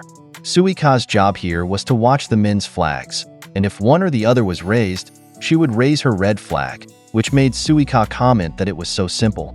Kahaku asked what she would do and noticed her flag was slightly bigger. So Senku said when both white flags were raised, she would also raise her red flag. Ryusui interjected and explained this was the basic principle behind all computing, and they should try it with basic addition.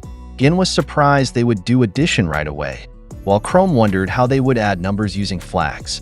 They tried it where they showed how they could make 0, 1 and 2 using their 4 flags, and Suika commented that this was why Kahaku's flag was bigger. Chelsea happily said they aced the test, while Suika still couldn't believe they automatically solved addition problems using that. Chrome then said all of that was pretty obvious, and Senku explained that the thing that produces those obvious answers perfectly was called a circuit. After that, Sai commented that it was just a simple half-adder, easy to make using in XOR gate and in gate, which made Kahaku say they were back to words she didn't know and made Gin nervously say that was okay because even he as a person from the 21st century was completely confused too. Sai added that what they were doing there was pointless unless it happened quickly and electronically. Didn't Senku say they were decades away from semiconductors, and without those, how could they craft a stone world computer? Sai and their other companions' attention was caught when Senku had something to show them. He told them they were cooking up donuts, which confused them even more. He told them this was cheap, fast, and sturdy, and for a brief moment in history, Japan used sheer ingenuity to compete via this donut-shaped computer called the Parametron. After showing us the Parametron, we were also shown Kaseki making the body of this thing in the furnace. Senku also explained that when you mix copper and zinc and bake it to become a small donut along with wire coiled around all of it, they would be finished with the basic component. Chrome was amazed by how fast it can be made, while Suika thought they needed about 800 of those for their project, to which Senku said just 5 for now, which amazed Gin at how easy that was. Senku also said that the way it works is so simple they won't believe it, and they should think of it as an electric swing. He said the electric oscillations were like a swing, moving back and forth. In a real swing, if there were people swinging in one direction and others swinging in the opposite direction, the majority would win and decide which direction it moves. That was the defining trait of the Parametron. After that, Suika asked if she was right that the zappy electricity was sort of swinging back and forth, while Chrome also asked if he was right that when you add 1, the output goes up by 1, and that was why it was capable of basic addition. While they were talking, Sai stared at them as if he couldn't believe it. In Corn City, Yuzuriha asked their companions if since they were given the exact instructions, they would be the ones to make the computer, which shocked Yo. So Nikki calmed her down and said hadn't they made diamonds before? So as they say, anyone can do science. Back in India, Sai remembered a happy memory from when he was a child while playing with what looked like blocks with math signs. He smiled when he saw that Senku and the others managed to produce an adder circuit. He asked Senku if it was okay to try it, to which Senku questioned his asking and said when it comes to tinkering with computers, Sai was the team leader. After that, Sai started trying to flip the switches of these to see if they worked, and here he saw that they did work when the bulbs indicating 0, 1, and 2 lit up. Kahaku happily interjected and said that even without that computer thing she could tell him that 0 plus 1 is 1 and 1 plus 1 is 2. However, Sai said, by creating more Parametron adder circuits and linking them to each other, little by little, they could handle bigger computations. He started crying with joy here while adding that this would happen until their computer surpasses what they humans could do. Senku and Ryusui also smiled after that, and soon it was decided to start building. After that, we were shown the first step towards Sai's beloved computers. I'll just show it to you since you can read it anyway. While talking with those in Corn City, Yuzuriha started getting nervous when she heard about the many things they needed to combine. She asked here why she had a nasty feeling about what would happen next, while Gin told them to prepare because Senku might say they needed to make 800 Parametron adder circuits. However, far from what Gin thought was the number that would come out of Senku's mouth, where he happily told them they needed 200,000 of those, which extremely shocked those in Corn City. Senku explained that they would make machinery that pumped out more metal donuts, which would bring them into the age of automation. However, the hard labor of coiling the wire would depend on Yuzuriha and the handicrafts core. He told them to just continue reviving many people to populate Corn City and give this task to their new labor force. He added that the computer was the apex of humanity's crafting, and making it would need both machines and manual labor, so they all had roles they needed to play if they wanted to succeed in this. He got different reactions from those in Corn City, but when he asked them if they were up to the challenge, Yuzuriha confidently said of course they were, and we can see here that their team was really game for this. According to Senku, they need to bake mountains of donuts to build a computer from scratch. Gin commented that Senku was referring to metal donuts. As a result, Senku added that they should mobilize the entire Corn City labor force for this task. He mentioned that this project would require patience, guts, and teamwork, so they began working on it. Moving to Sai, he explained that the first adder circuit could only add 1 + 1, but now they could do much more. When he showed the improved version, everyone celebrated. Chelsea thought it looked like octopi, while Ryusui got excited and said they should now pump out Dragon Quest. However, when that seemed impossible, he suggested simpler games like chess. Senko responded that they were getting too ahead of themselves, saying this was only level 1. Kahaku added that they were too hyped about it. Sai was nearly crying because now they could add up to 255. He explained the circuit diagram that showed how everything was linked together. Meanwhile, Gin couldn't understand any of it. According to Kaseki, this was a complex schematic. He worried about how they would teach this to the people in Corn City, saying it would be impossible to do it using just Morse code. Chelsea thought it would become extremely easy if they could send an actual picture of it. Zeno said they were fortunate because he had an elegant solution for that. He explained they just needed to send the photos and schematics online. Gin responded, hoping Zeno wasn't referring to human-powered fax, as he couldn't imagine how that would work for photographs. However, Zeno stated that they would be using proper fax machines now. Since they wanted to link the world, he said they couldn't avoid needing such things. Therefore, he had already sent instructions to Taiju's group in North America. Zeno then asked Senku if he needed a crash course in making fax machines. Senku replied that Zeno should just tell him what setup he was using, and he would handle everything from there. So they began working inside the upgraded Perseus. Chelsea provided the sphalerite that she had used for her glowing kites before. Senku instructed them to boil it and coat it on paper. Using that, he said they would have printing paper ready for action. The actual markings would be burned using electricity, which excited Chrome and Kaseki. However, Senku explained that getting the machine to read it was trickier. He explained that it shines light, checks if the spot is black or white, and converts that data into funky electric signals. In turn, those signals become radio waves that fly across the world. When the process is reversed, it reproduces the burns and prints the image. Ryusui was pleased, saying this meant Corn City would handle the heavy lifting for computer crafting, while they would continue globetrotting and founding cities. Kahaku was also excited to ship out. This prompted Gin to comment again that their style was truly fast and hard.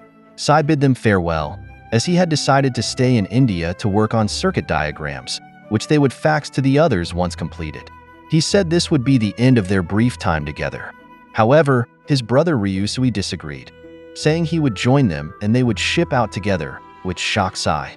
Everyone became confused about what would actually happen. Ryusui thought they would need Sai's math skills for the locations they would visit. Nevertheless, Sai refused and said he wouldn't go with them, especially if Ryusui was coming along. That night, while Sai was busy, he was irritated because his brother Ryusui was always like this. He said Ryusui wanted power and everything else. He was always making Sai do things for him. Sai mentioned he had already left and gone to India alone, so he wondered why it had come to this again.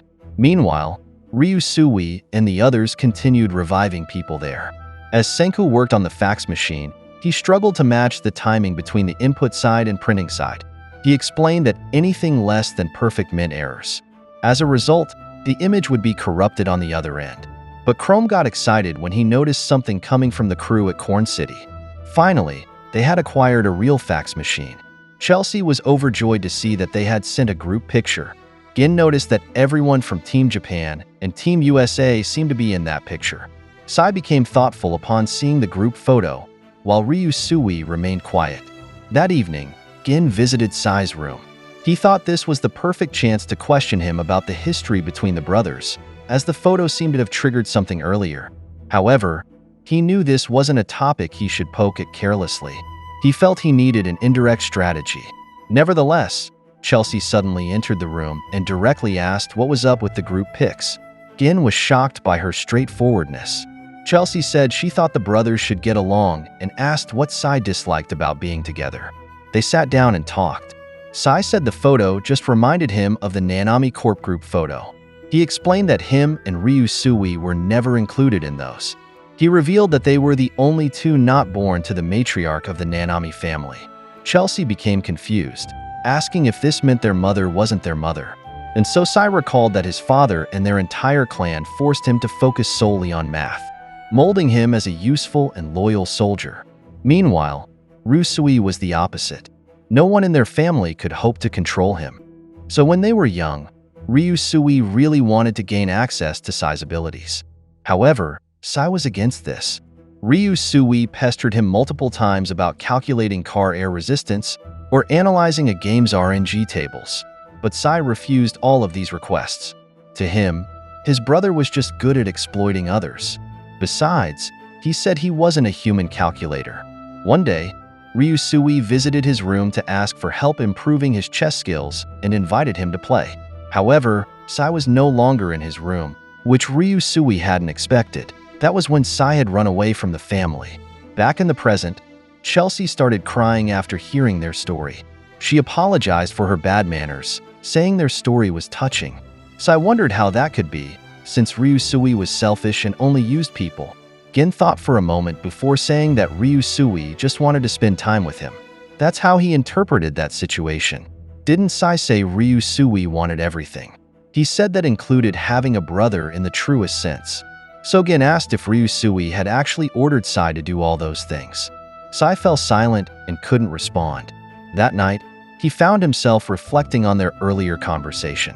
When they were children, Ryusui always invited him to work on projects together, like building a race course or a sailing ship. But every time, he refused. The next day, it was time for them to ship out together. Ryusui excitedly visited Sai's room and said they still had time before parting ways. So he invited Sai to help him improve his chess skills.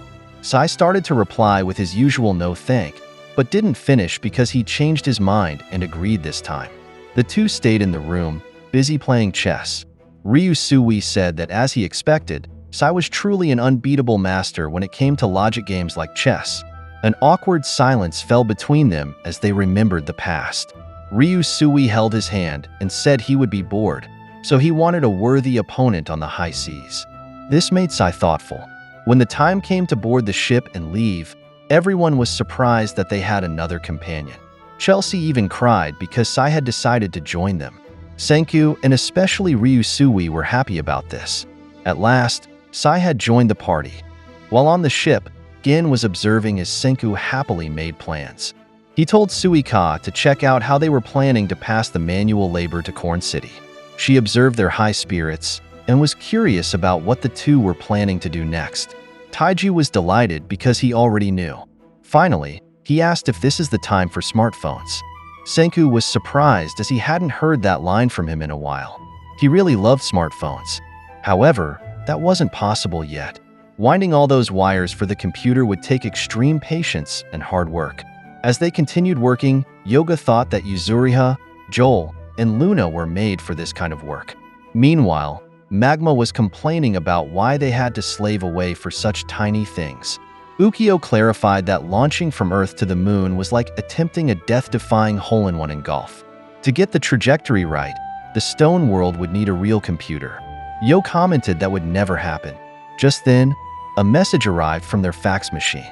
It was a poster for the Stone World Mathlympics tournament. Kinro was surprised by this math contest where use of tools is permitted. Ukyo thought Gin was behind this. It was motivation to make them build the calculator. Yo commented that they weren't gullible children. Tournaments were fine, but they should forget about that crap. However, when Minami read that the winning team would receive 100 million Dragos, both Yo and Magma suddenly became fired up to work.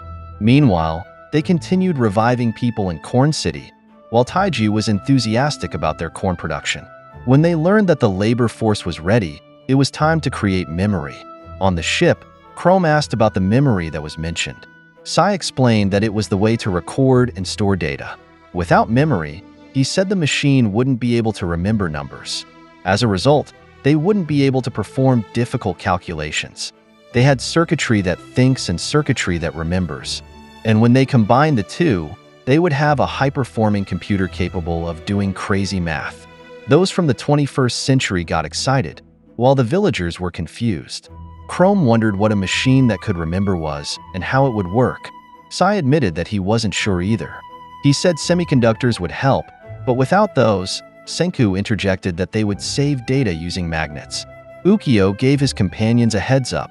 He said Senku was already sending memory crafting instructions via fax. Yo couldn't believe it was said to be nice and simple. Meanwhile, they began working using what was sent. According to Ukyo, they just needed to use the iron oxide that Brody cooked and zap it with a strong current. That would give them a magnet. When they shoot the current the other way, since the save number is either 1 or 0, they could swap the polarities between north or south. Therefore, one of these tiny magnets could store a 1 or 0 in memory. Magma commented, "So what? Even the biggest dummy could remember 1 or 0. He asked why they needed to make a machine to do that for them. Ukyo clarified that this was what one of them did. But when they combined them all, that's when the real magic happened. He said this might not be new to him since he had seen the Kingdom of Science in action. Yuzuriha showed the final outcome and explained how it would work. For example, if they wanted to save something to the magnet in column 3 and row 2, they just needed to send an electric current through the wires. Chrome got excited because he finally understood.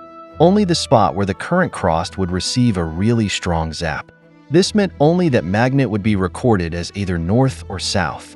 Senku gave him 10 billion points for that. Though it was extremely primitive, he said it was solid and reliable. Space shuttles and F-15 fighters had used this method before. Therefore, they needed a small army of talented tailors to work diligently day and night to weave those little nets. Kinro asked if their mission was to sew all those little rings. Meanwhile, Max was curious about how many they were talking about. Carlos remembered that 200,000 was mentioned, and Luna said that was no big deal for someone like her. But Yuzuriha clarified that the 200,000 mentioned was for the donuts that needed to be wrapped in wire. Not so bad, Luna replied. However, Yuzuriha added that for the magnet weaving work, they needed 30 million of them. They burst into tears and couldn't believe it when they read this in the sent instructions. So everyone worked straight through to complete it. When Senku asked for an update, Yuzuriha said they were sort of finishing up. She explained that the horizontal and vertical grids were for saving data. But to load data, they still needed wire that would pass across each grid diagonally. Ukyo was pleased with the visual way to show numbers, in other words, the display. Apparently, they would make Nixie tubes. They needed to bend the wire into shapes of numerals and fill the tube with gas. That way, the electric current could illuminate the correct wire. Joel was happy because this kind of delicate work was his domain. Compared to watchmaking, he said this was like taking candy from a baby. Soon, they completed the task, and Taiju was delighted when he saw the result of their hard work. Meanwhile, Chelsea was overjoyed when she said they had lots of fuel from India. Then Ryusui announced that it's enough for them to ship off. So they departed, and Gin announced that this Indian Ocean crossing would be perfect for the new World Mathlympics. Suika wondered what he was planning again. Gin introduced the competing mathletes, Chrome, Senku, and Sai. Kahaku thought it was obvious that either Senku or Sai would win. But from Corn City, Magma was also participating as contestant number 4. They were all shocked to hear this. Ginro asked why Magma, since he might be the worst at math among all of them. Zeno thought that was actually the reason why. Gin showed the question, and Chrome's eyes widened because of how complicated it was. Senku computed in his head while Sai solved it on paper. At Corn City, Ukyo pointed to their calculator, which Magma used. After computing, Magma gave his answer.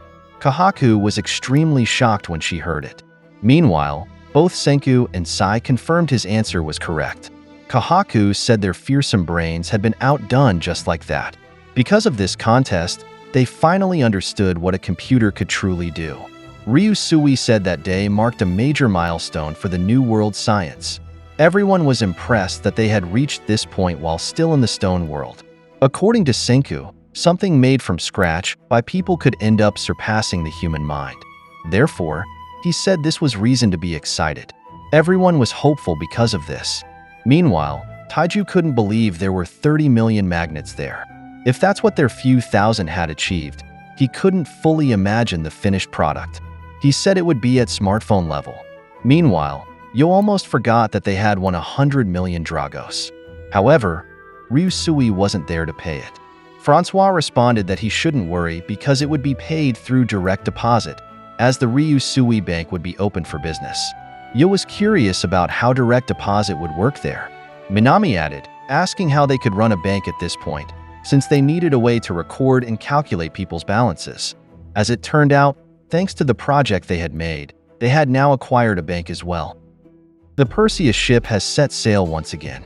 Zeno and his crew will be responsible for building the engine, while Yuzuriha and her team will handle crafting the computer.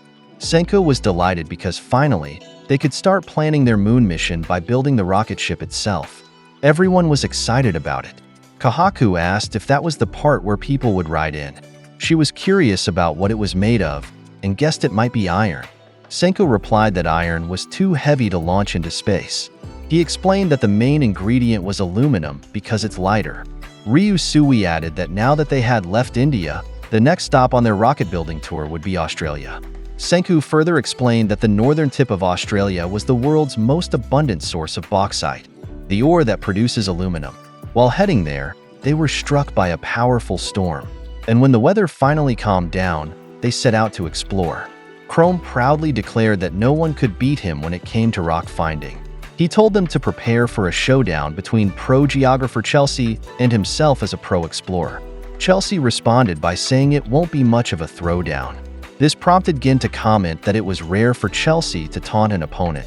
Chelsea added that she meant they didn't need to search anymore. She picked up a rock from the ground and explained that the soil around them was made of bauxite, the source of aluminum. Gin and the others were extremely surprised. Sai commented that it was no wonder, as this was the world's best source. They were delighted because in no time, they would have their aluminum city. Exactly, said Senku. He explained that the red rocks they would collect there would transform to become the body of their rocket ship.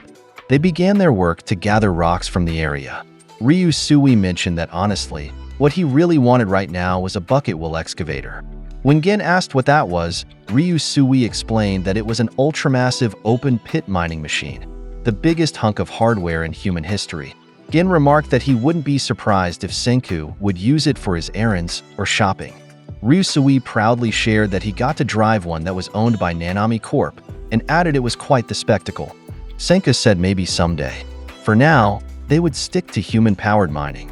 Gin couldn't believe they needed to match the power of that Excalibur machine. He then asked how many people they would need to revive to accomplish this digging and mining. Kahaku worried that such a workforce would deplete their food supplies. And speaking of supplies, Suika mentioned that their revival fluid was also running low. Francois responded that they shouldn't worry about that anymore. Senku asked if they remembered why they prioritized building the corn city. He reminded them that corn would serve as their food and provide alcohol to make more revival fluid. Just then, they noticed something approaching the island where they were. The boat was emitting smoke, which made its arrival very noticeable. It carried Ukyo and Yo, who brought corn from the corn city in the USA. With their harvest delivery, Francois became busy preparing food using corn. She created various dishes, which delighted everyone. Suika asked that if Ukyo was in charge of the ship's radar, why did Yo join that trip? Meanwhile, Yo couldn't believe it was Suika because she had grown taller. He asked how she suddenly grew so much. His eyes widened because he found her somewhat cute. Daddy, chill. Anyway, he explained that he had earned a lot of money and was tired of wrapping wire around donuts. He quickly corrected himself and said he was a bodyguard, being a former law officer. Furthermore, he mentioned that Ukyo spoke about delivering something extremely valuable. Senku was pleased about this. That night, Ukyo finally handed over the valuable item. It turned out to be a new battery installed in a completed Medusa device. He tried using it and commanded 1 meter, 3 seconds. He threw it to the ground, and Kahaku and the others became excited as they remembered that ominous flash of light. When they saw it, Kaseki said that all his hard work on diamond batteries had been for nothing, but Joel had managed to make it work. Ukyo replied that wasn't the case. Senku clarified that the device was a Medusa from Treasure Island, equipped with one of Kaseki's batteries. Everyone was shocked to hear this. Kaseki asked if his creations weren't duds after all. Ukyo showed one of the old Medusas. He explained it was one from Ground Zero, but installed with batteries made by Joel. When he commanded 1 meter, 1 second, nothing happened. Kaseki asked if this meant Joel's batteries didn't work. Senku explained that the millennia-old Medusas were too old to function again. Ukyo added that only the ones from Treasure Island were new enough for them to operate. Kaseki was encouraged because this meant his little batteries weren't failures. Ryusui was pleased to learn that it was the devices themselves that were broken. Kahaku became confused by their discussion, and so Chrome summarized it for her. The Medusa still works as long as it has a fresh battery from Kaseki, and they could petrify people all day long. Senku said he's right. And now that they had a working Medusa in their possession, they had the key component that would accompany them in the rocket for their moon mission suicide run. Chrome and the others became worried when they heard this. Senku clarified that they had no way of knowing when Y-Man would launch another petrification attack against the entire planet. Therefore, they couldn't waste any more time before traveling to and fighting on the moon. Senku added that for this moon mission, they had no time to create a return vessel. Ryusui asked if this meant that regardless of the outcome of their battle with Y-Man, whoever joined the moon mission would never return to Earth. Everyone was shocked to hear this. Senku remained serious and stomped his foot on the ground. He declared that moving forward, humanity would continue to progress until round trips to the moon would become effortless for them. But until that day, everyone who would join the moon landing, the scientist, the warrior, and the pilot, would need to petrify themselves using the Medusa device. There on the moon's surface, they would wait for the future until they were rescued. It might take years, decades, or centuries. He added that this working Medusa was their only one-way ticket in the rocket to the moon. The rocket they would build would be for a one-way trip only. After learning this, everyone continued working. Suika pondered that whoever went to the moon would never see them again. Chrome remained quiet upon hearing this, deep in thought. Meanwhile, Yo was tearing up digging because although he had escaped computer labor, building a rocket wasn't easy either. While Kaseki wasn't sure about the details, he asked if they would turn those red rocks into the rocket ship thing. Senku explained that it required extensive processing at first. So, he offered to draw a rough roadmap showing how they would obtain the rocket's primary materials. The red rocks or bauxite they were excavating would be needed for alumina. When combined with electricity and fluorite, they could create aluminum, which they would then turn into duralumin to build the rocket. Due to its complexity, Kaseki became fired up. Meanwhile, Gin anticipated that this would take brutal labor and patience like before. Kahaku noticed that this was where they would use the fluorite they obtained from Spain. Gin pointed out what caught his attention in that roadmap: the crazy bad nasty amount of electricity required. Senku clarified that making it would consume enormous power. He explained that aluminum was basically canned electricity. For example, the power bills after making aluminum for the Apollo rocket reached 3 billion yen. Everyone was shocked by this revelation. Ryusui figured out the only way they could produce such massive power in the stone world. That's right, Senku responded. It was a hydroelectric plant. Because of this, they would need to transport those red rocks to a country ideal for hydroelectric power. Suika became curious about power from water. She asked what place would be ideal for that and where they were heading. Senku replied that they are already familiar with their destination. It was a land with rivers to spare and varying elevation. Additionally, they already had a home base and resources there. So, they were lucky as this was very convenient for them. Everyone got excited to learn which place he was referring to. It turned out to be Japan. Ryusui was pleased that the plan was to combine all the resources they had gathered from every city they visited around the world. Kahaku asked if this meant everyone would converge in her very homeland. Senku agreed. He said their rocket to the moon would be built in Japan.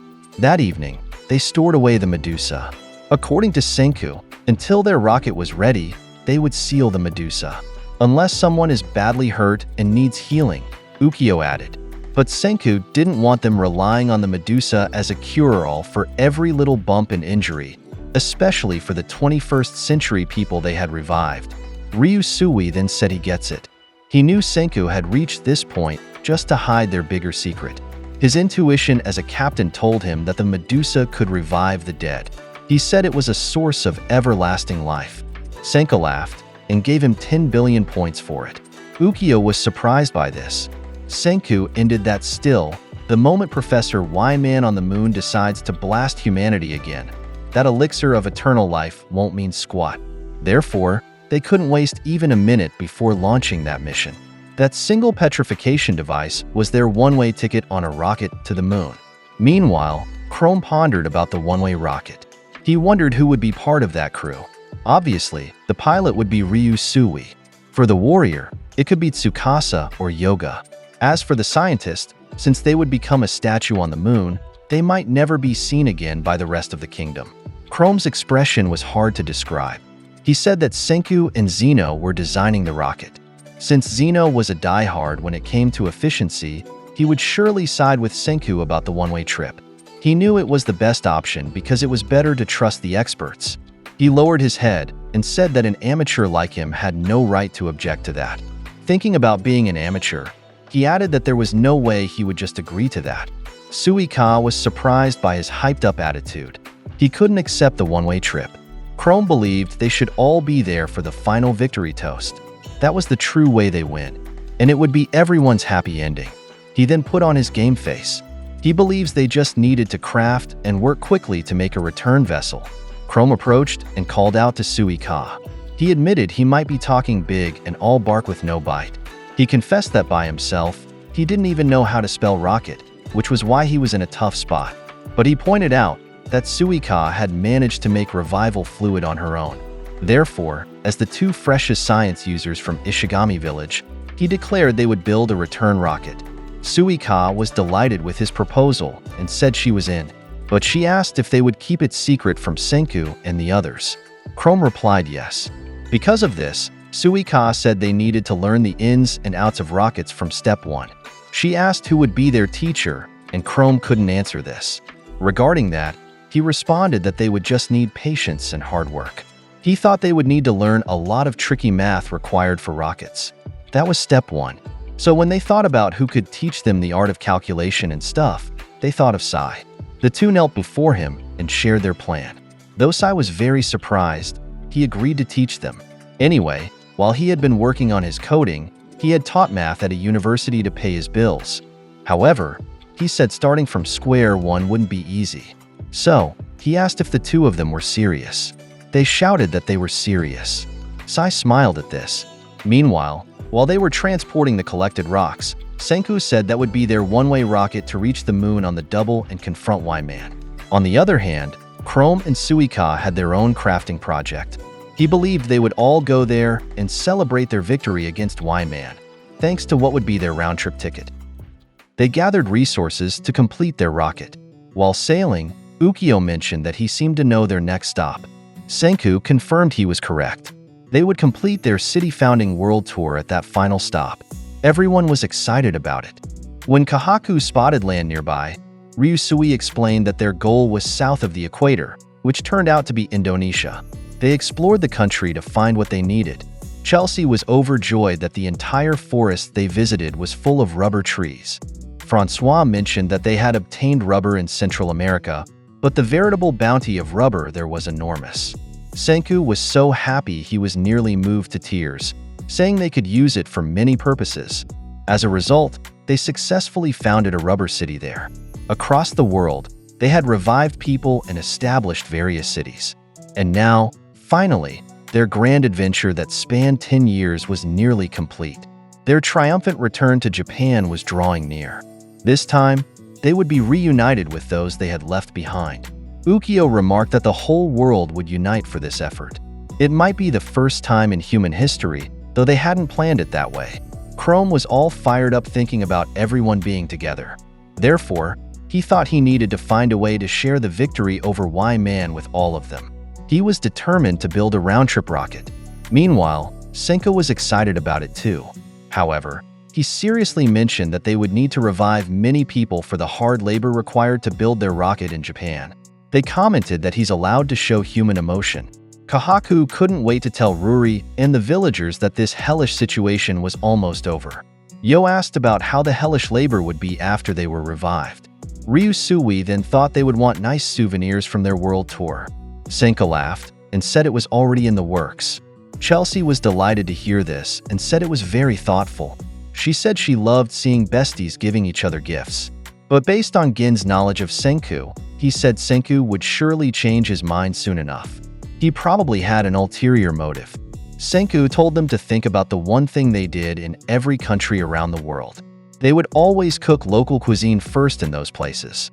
He explained that local comfort food was the thing that could motivate and power up the people they would revive. Chelsea agreed, saying that giving them familiar food could motivate them. Kahaku thought he just wanted tasty meals, to which Ryusui admitted that he really did desire that. Gin responded that they all knew that about him. Francois then asked what Japan's comfort food was. Their eyes widened, and they became excited when they saw a huge rice field in the horizon, saying they were lucky that wild rice had sprouted when they passed by. Ryusui replied that luck had little to do with it. Gin commented that Senku was the type of person who failed miserably when depending on luck.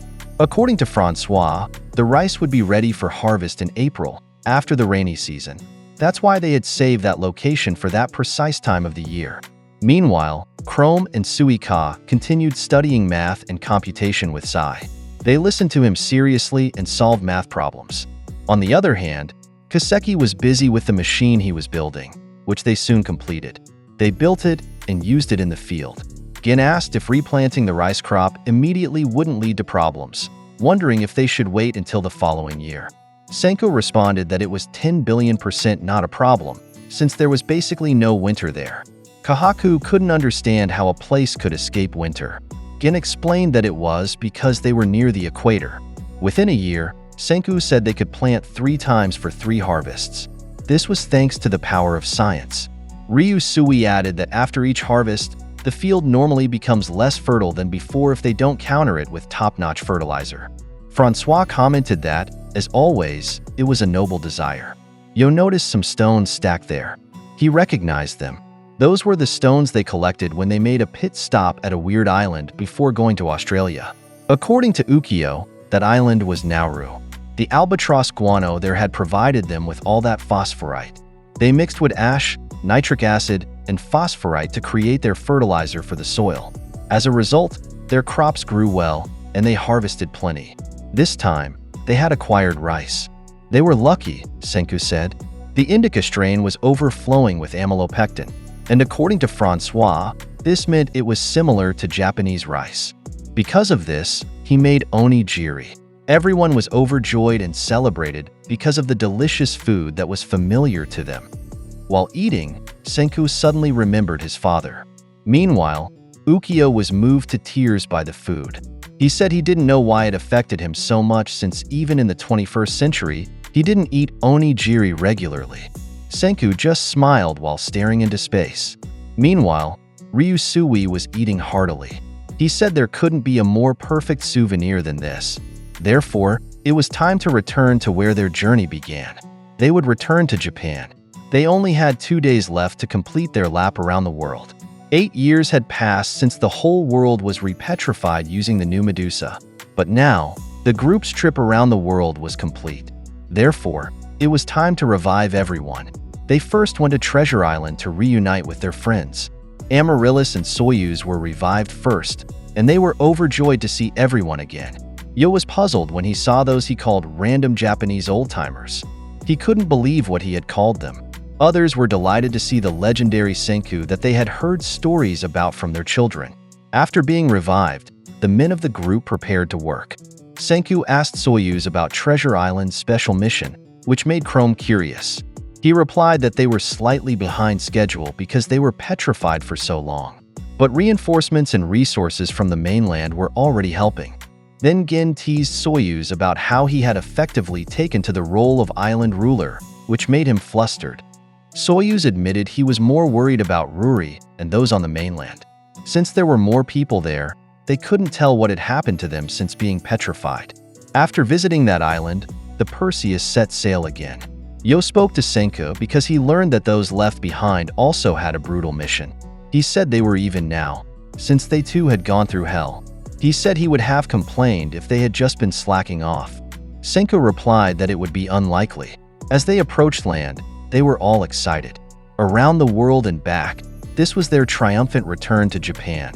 Kahaku and Chrome were surprised when they saw the stones there, as well as the position of the statues. They poured revival fluid on them one by one, and soon they were revived. Kahaku was delighted to see her sister and hugged her tightly. Ruri lifted her up in joy that she was safe and sound.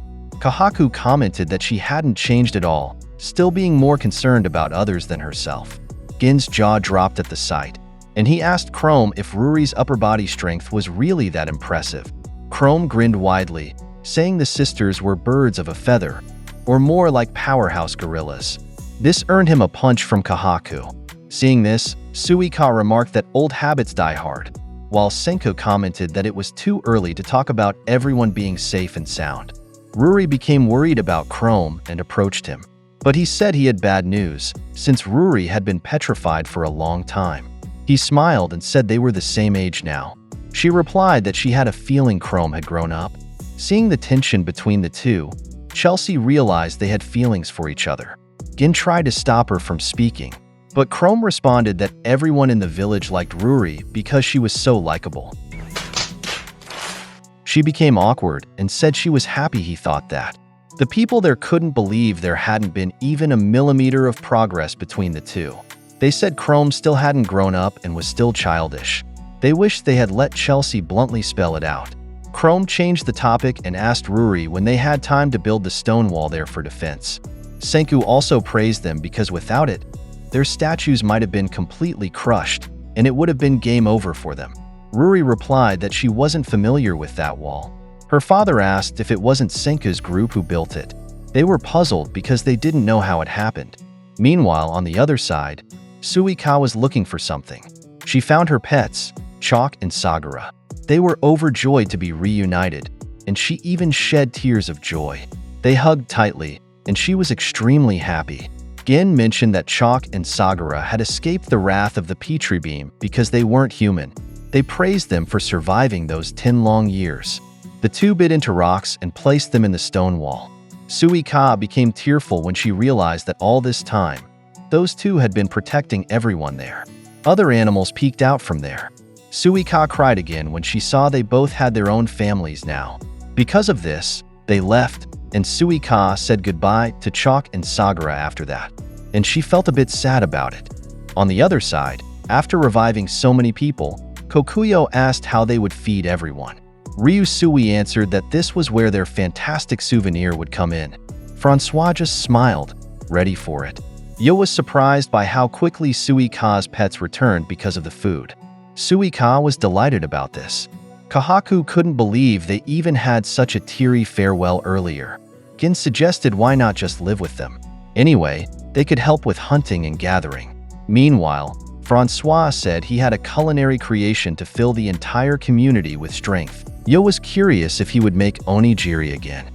Francois asked if it had been so long that he had forgotten the soul of Japanese rice-based cuisine. The residents brought fish, and because of this, Francois made sushi for everyone. They drooled and seemed to be in heaven because of that food. Everyone was completely satisfied, and Senku said that was what they needed to get everyone's full power for their upcoming special mission. Yo mentioned that he had said the same thing to the Treasure Island gang. Ruri replied that Senku had given them blueprints.